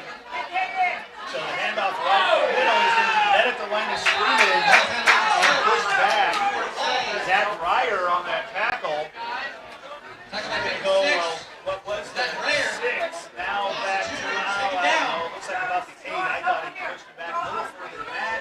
But first contact right there, so a 2nd down and goal from the 8-yard line.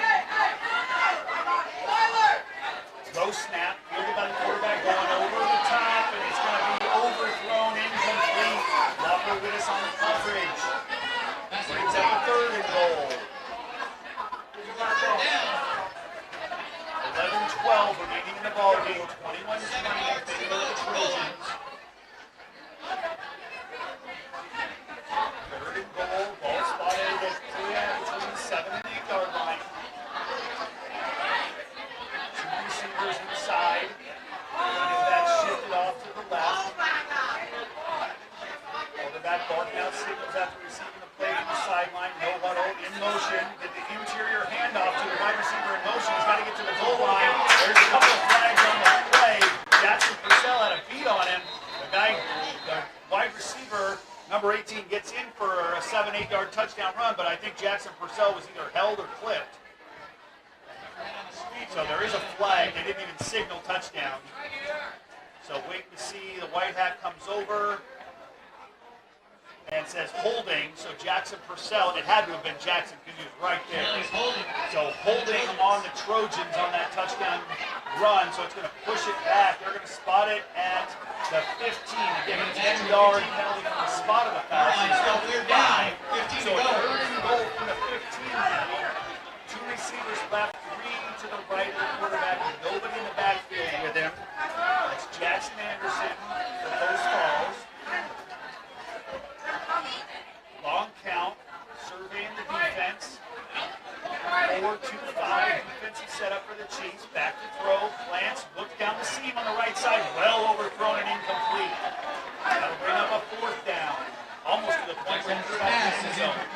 It is back there on that free safety spot. Didn't leave anybody open there.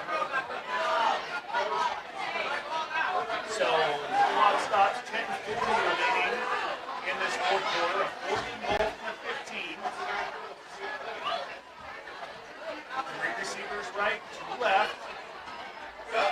Plant the throw, doing the same thing down that seam. This time complete. Just got away from Jordan. This time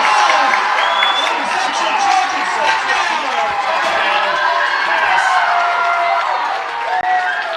So it looks like not the lead carrier, number 1, Dalton Wild. So 15-yard touchdown pass. Choose number 1. The extra point try. The kick is up. It's going to be blocked, but it's going to get blocked over the crossbar. I haven't never seen that. 10:34 remaining in the ball game, and back on the board. 28-20 are the Post Falls Trojans. Let's take a 1-minute break on AM 1470 KBSN. Never seen that. Blocked over the crossbar. Right off his helmet. Oh, did it go off the helmet?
Showing blitz, they're bringing one guy, and this time it's picked off at the 40 or 35.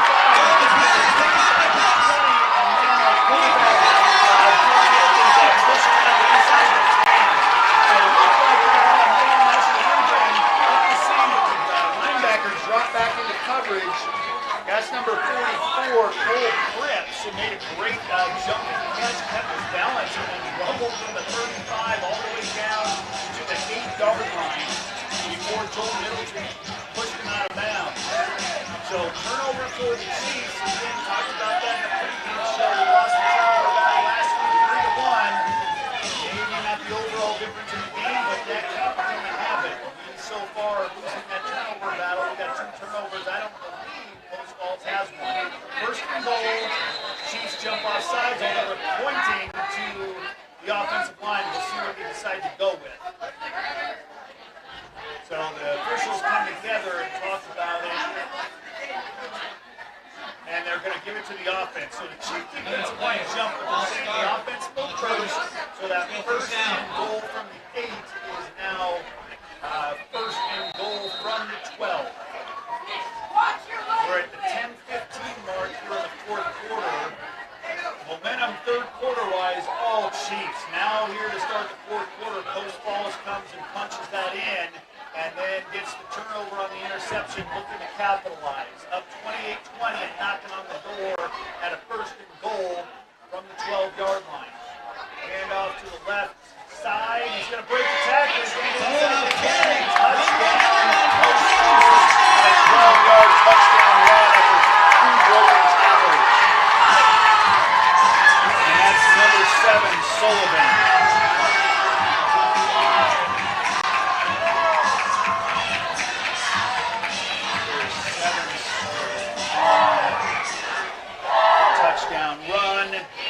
34-20. They are on for the extra point at the 10:09 mark. And that extra point is going to squeak over. Kick is up and good for the extra point. So 35-20 in favor of Post Falls. Let's take a 1-minute break on AM 1470 KBSN.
Kickoff return, and the Chiefs will take over first and 10 from 22. 10 minutes remaining in the ball game. Down 35-20. We had it 21-20, but momentum switched over quickly here in the fourth quarter as Post Falls marched down, scored, and picked off a pass. And the next play, picked off a pass, rumbled down inside the 10, and scored a couple of plays later. So 35-20.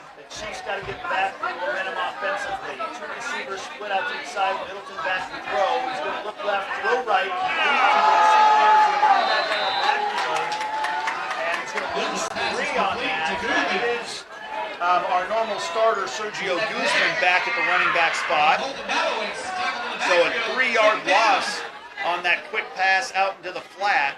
Brings up a 2nd and 13 ball at the 18-yard line. So 3 receivers now out to the left, which is the wide side of the field. Middleton barks out the signal. He's going to throw out complete to Guzman. He's going to break the tackle, get out to the 20, past the original line of scrimmage, out to almost the 25, and then spot him at about the 25.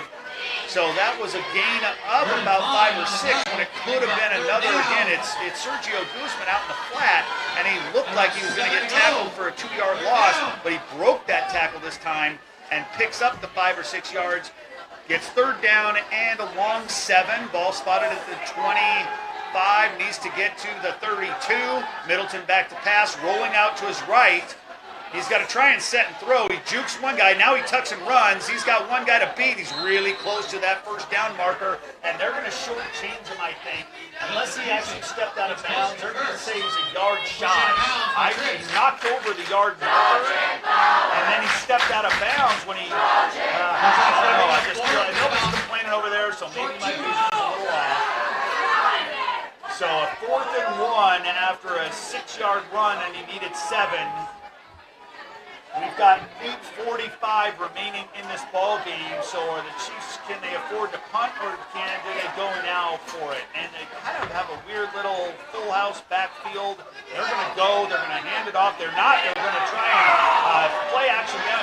It's a bootleg, and we're going to get Brock Clark back in there running the quarterback under center. He makes the handoff, bootlegs around, almost gets tackled in the backfield, and then picks it up and keeps his balance and runs all the way out to the 40.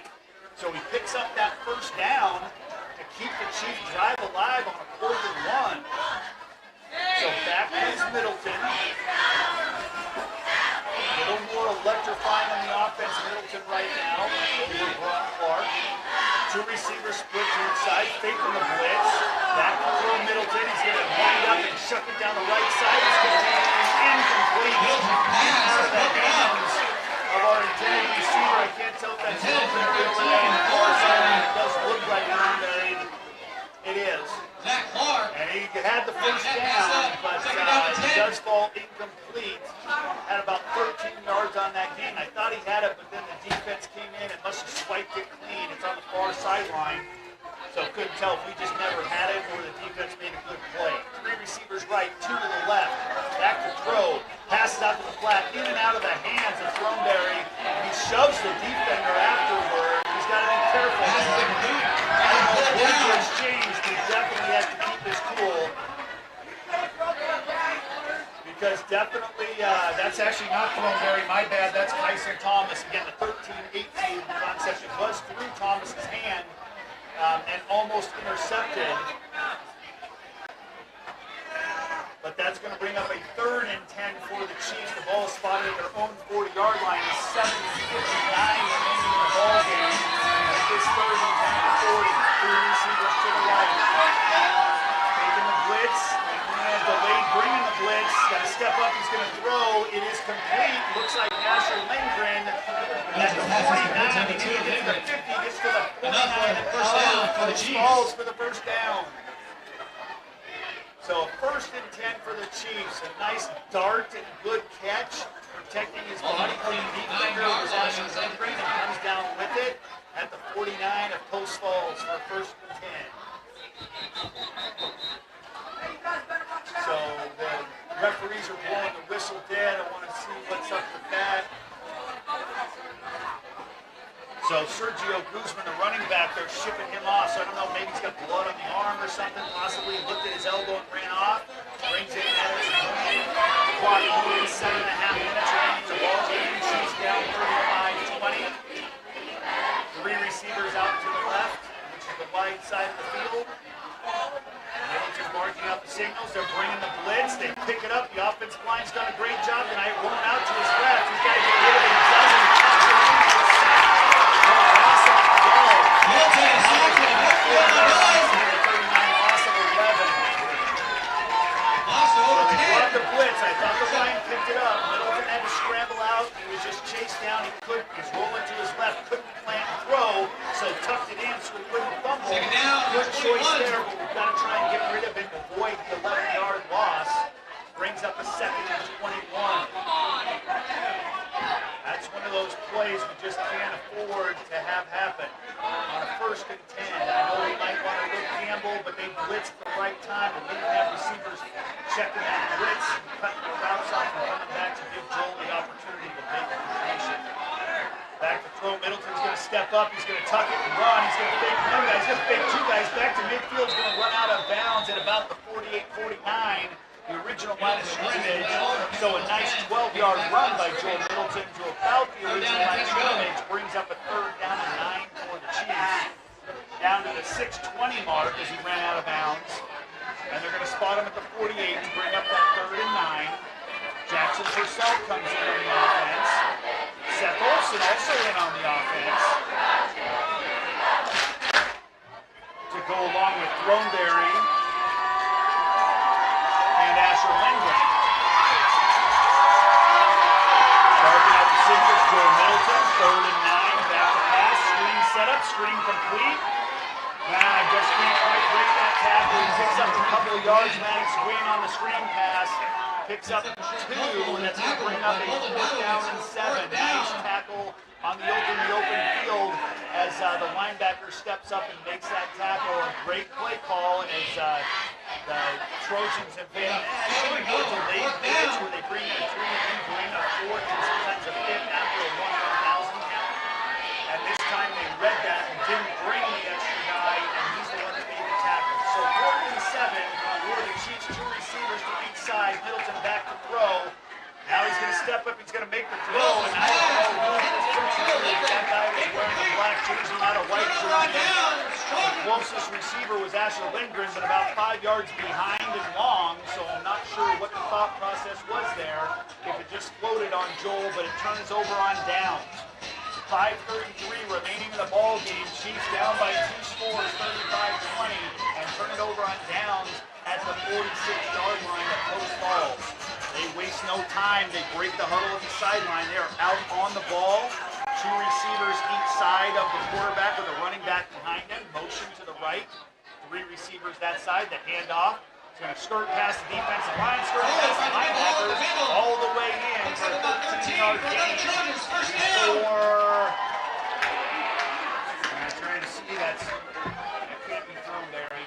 But it looks like, yeah, they said Throneberry over the PA, so he's in at the free safety spot. So 1st and 10 at the 41 of Moses Lake. Handoff right up the middle. He's going to hop over the defensive line, pass the linebackers, a 13-yard gain right up the middle. That's going to be Walker Wittes on the tackle. A chief defensive line down. He's not moving at all. He is face down. There he goes. He rolls over with Salvia. Boy, it did not look good when he went down. He was face down, arms to the side, and that never looks good. He finally tucks an arm in and rolls over. Trainer Sarah Aiken hustles out onto the field. Some of the coaches there too. Now they're calling the teams over to the sidelines. Get with your coaches, get a drink of water, taking a knee. Hopefully Salvia's okay. He does seem to be. He gets up under his own volition and is going to walk off. They pat him on the shoulder pad, so he's going to be all right. Again, senior listed at 6'1", 290. Maybe just got his bell rung a little bit. He was just walking a little gingerly. Smack him on the shoulder pads over there by the coaches and his teammates. So 1st and 10 for the Trojans at the Moses Lake 28-yard line. Clock's moving, 4:45 remaining in the ball game. 35-20.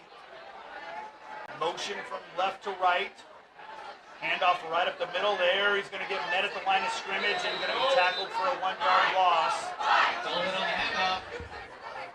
Check out the defensive line there. Timeout's going to be called. That is number 60 for the Chiefs, Joey Friedig. On the tackle. So loss of 1. Moses Lake's going to call a timeout to stop the clock with 4.5 minutes remaining. That's their first timeout here in the second half. Down by 15.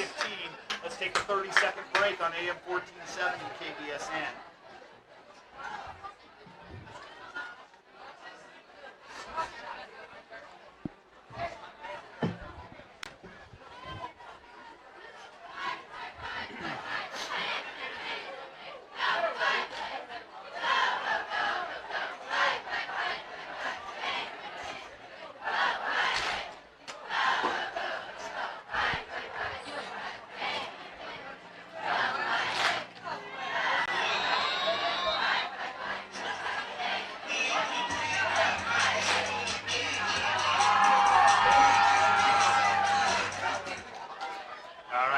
Falls up to the line of scrimmage with a 2nd down and 11. Quarterback back to throw. He's going to go up over the top. He's got a man down the right sideline, and it's going to be incomplete. The coverage there, Moses Lake, number 13, Hayden Throneberry, and that just bounced right off his shoulder pad. I felt like it turned around a half second sooner. He might have picked it off, but as he turned, the ball hit him. So a good inside coverage by Throneberry. Pass is incomplete.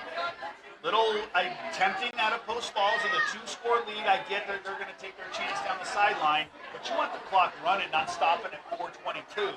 So a 3rd and 11 for Post Falls. They got to just run the ball, make the clock stop, make Chiefs waste their timeouts right now to stop the clock. Timeout. And so now Post Falls, a little indecisive what they want to try and do here. They call a timeout. So we'll take a 30-second timeout on AM 1470 KBSN.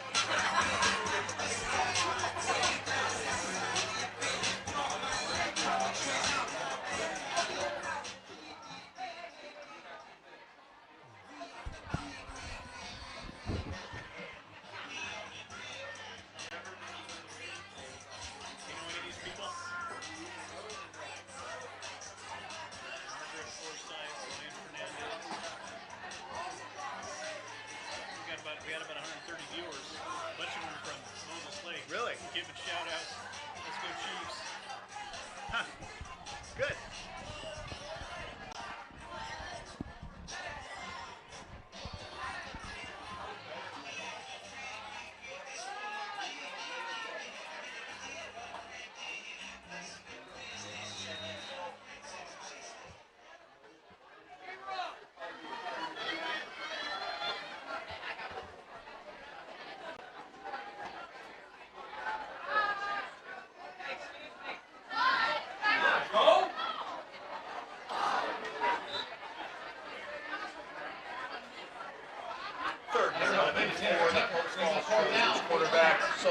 back to pass, and I take that back. It's Anderson. Sullivan's the running back to pass, throws it down the seam to the up back, and that's going to fall incomplete, quite a bit overthrown. Once again, stops the clock.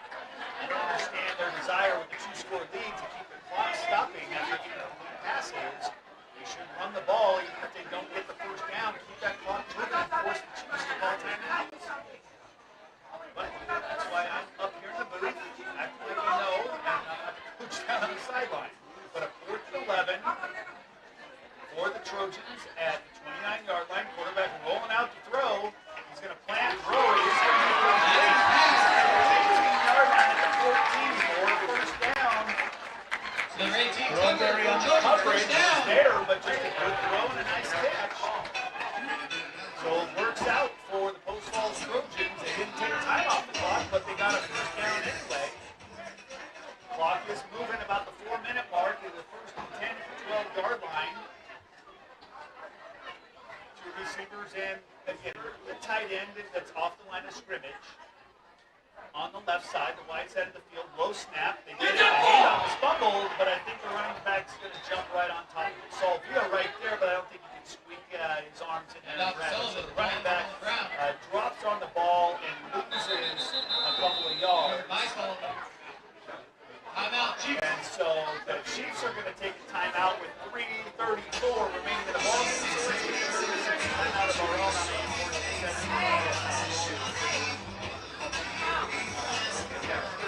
on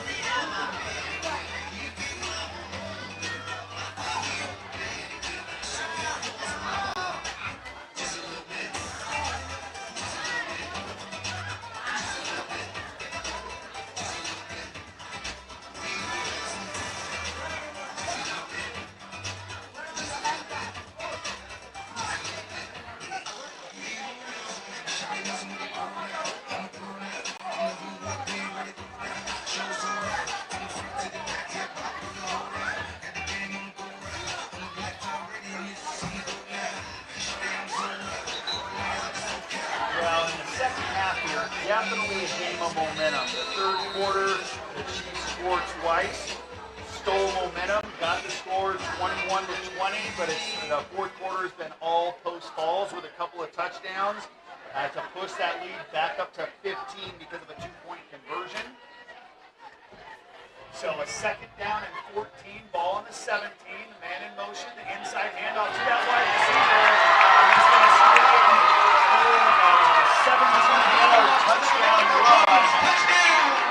Catch his number, then that wide receiver number 18 with that touchdown run. And so his name, number 18, let's give him some credit. Starting receiver Carson Tucker, a 6'2", 160-pound senior. And that's with 3:29 remaining in the ball game to push it to a 3-score lead. The extra point kick is up and scoots up over the top. That kicker does not have much room for error, but he gets it in there. And so that's going to push the score 42-20 in favor of Post Falls. Let's take a 30-second break on AM 1470 KBSN.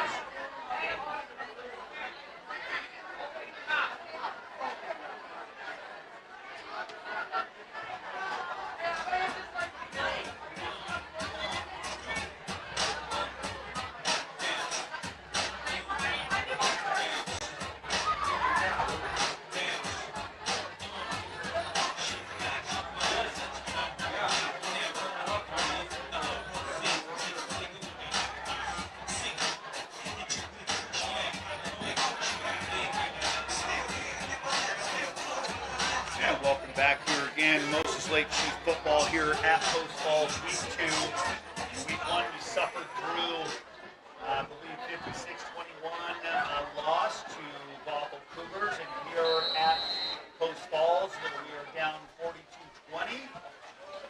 High kickoff going to be fielded about the 20-yard line by Asher Lindgren. Gets out to the 30, almost to the 35, runs out of bounds about the 34, and they are going to give it to him at the 35 instead. So they like it on that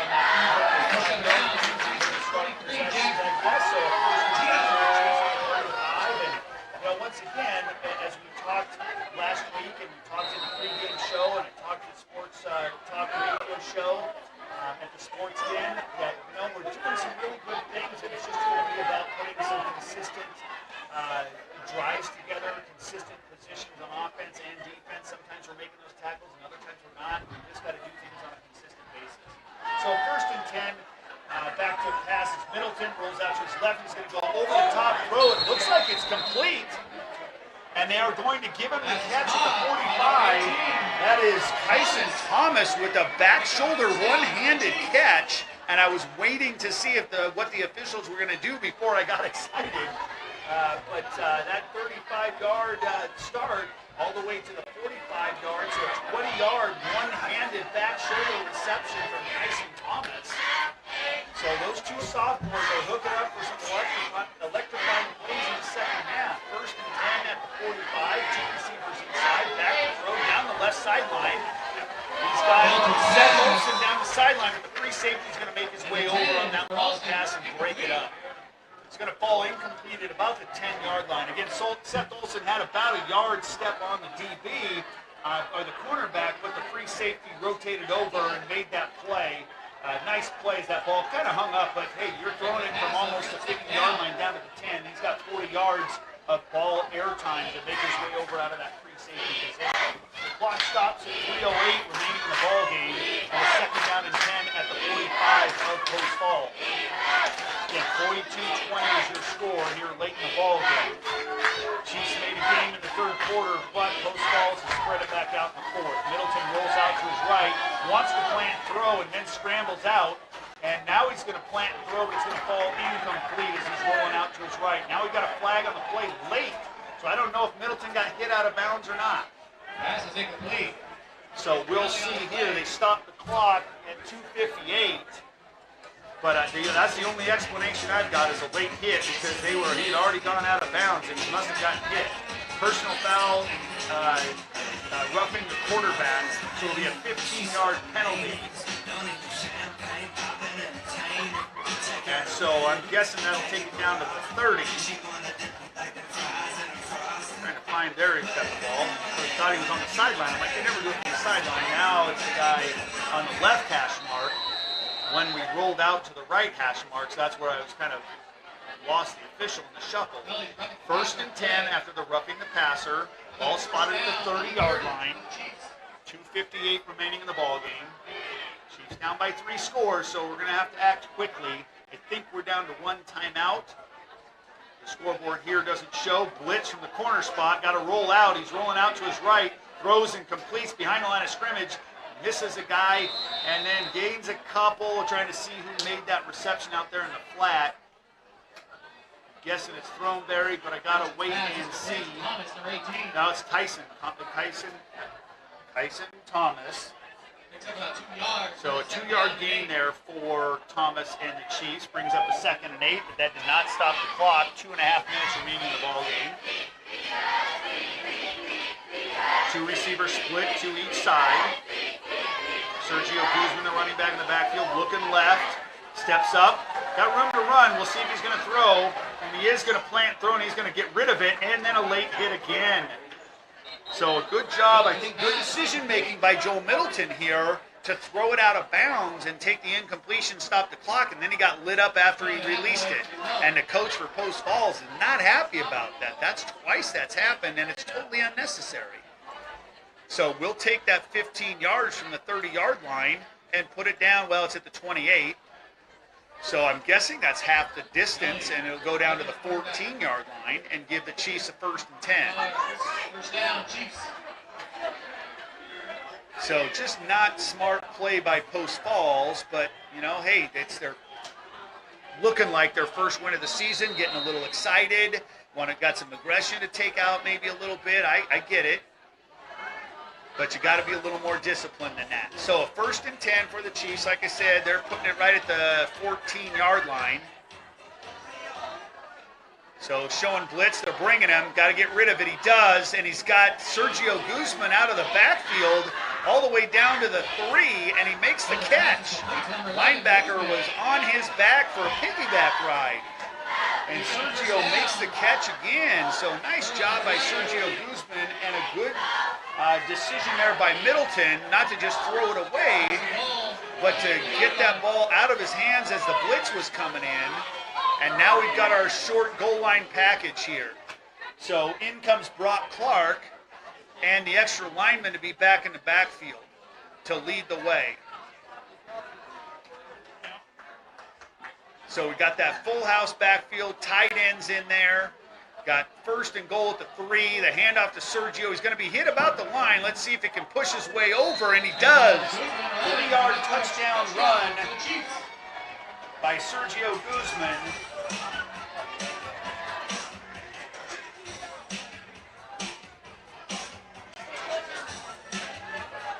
Give the Chiefs one more touchdown than they had last year. 1:23 remaining in the ball game. Pushes the score 42-26 for the Chiefs. Let's see if they're just going to kick the extra point or try for a 2-point conversion. At this point, it looks like they're trying for the 2-point conversion, but it's one of those things. It's a numbers kind of game. Maybe it's just something they're working on. We've got 2 receivers split. Middleton's in the backfield. He's going to throw. He's felt heat from the outside linebacker blitz, and he's going to throw it short and wide, incomplete. So no 2-point conversion. So failed 2-point conversion. Again, 1:23 remaining in the ball game. That keeps the score 42-26. Let's take a 30-second break on AM 1470 KBSN.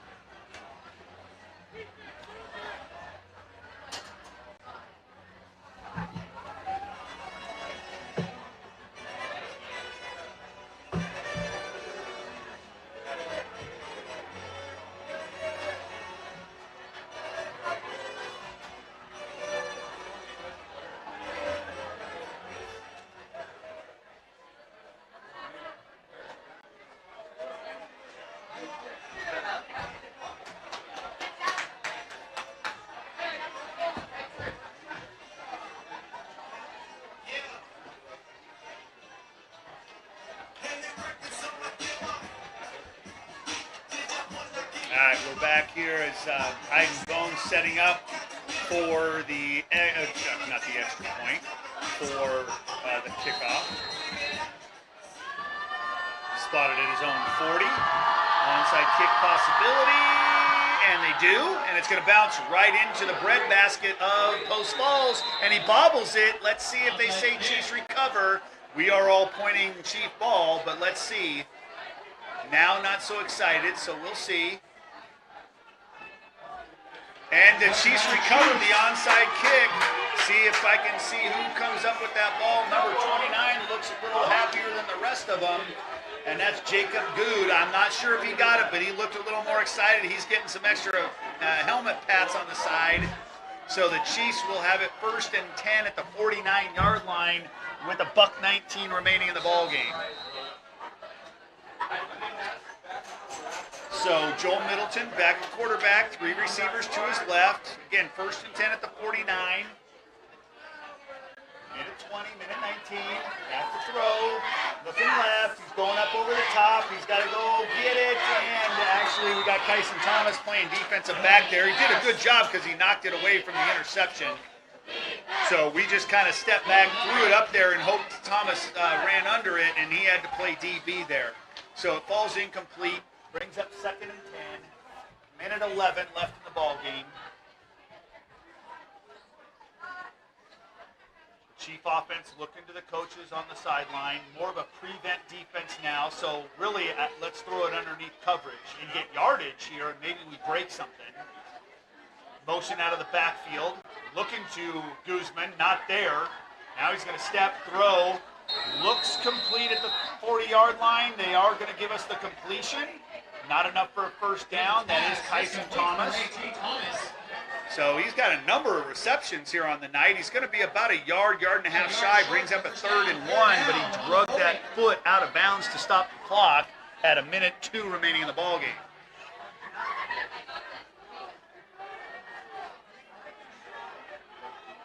So again, Chief offense looking over to the sideline for the play. They clock a stop. They've got some time. 3 receivers to the right, which is the wide side of the field. Sergio to the right of the quarterback as well. Showing blitz on the left side. Scrambling to his right. He's got a planned throw. Picked off. Same middle linebacker as last time. He's down the midfield. He's still running. He's inside the 40. And he's going to get brought down by a host of Chiefs. And then we got a flag late here. And Asher Lindgren and one of the defenders for Post Falls getting in a little shoving match. That's linebacker number 44, Cole Cripps. That's his second interception of the ball game. And the turnovers shooting the Chiefs in the foot there. So let's see. I got to imagine it's got to be a little frustration on our part, not on their part. So White Hat's walking over. Let's see what he's going to say. He doesn't come to us to report a foul. He's talking to the other officials. I'm not sure why.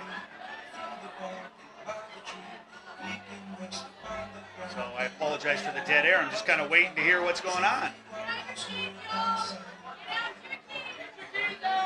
Okay, we got absolutely no signal. And the return got all the way almost to the 35 of Moses Lake.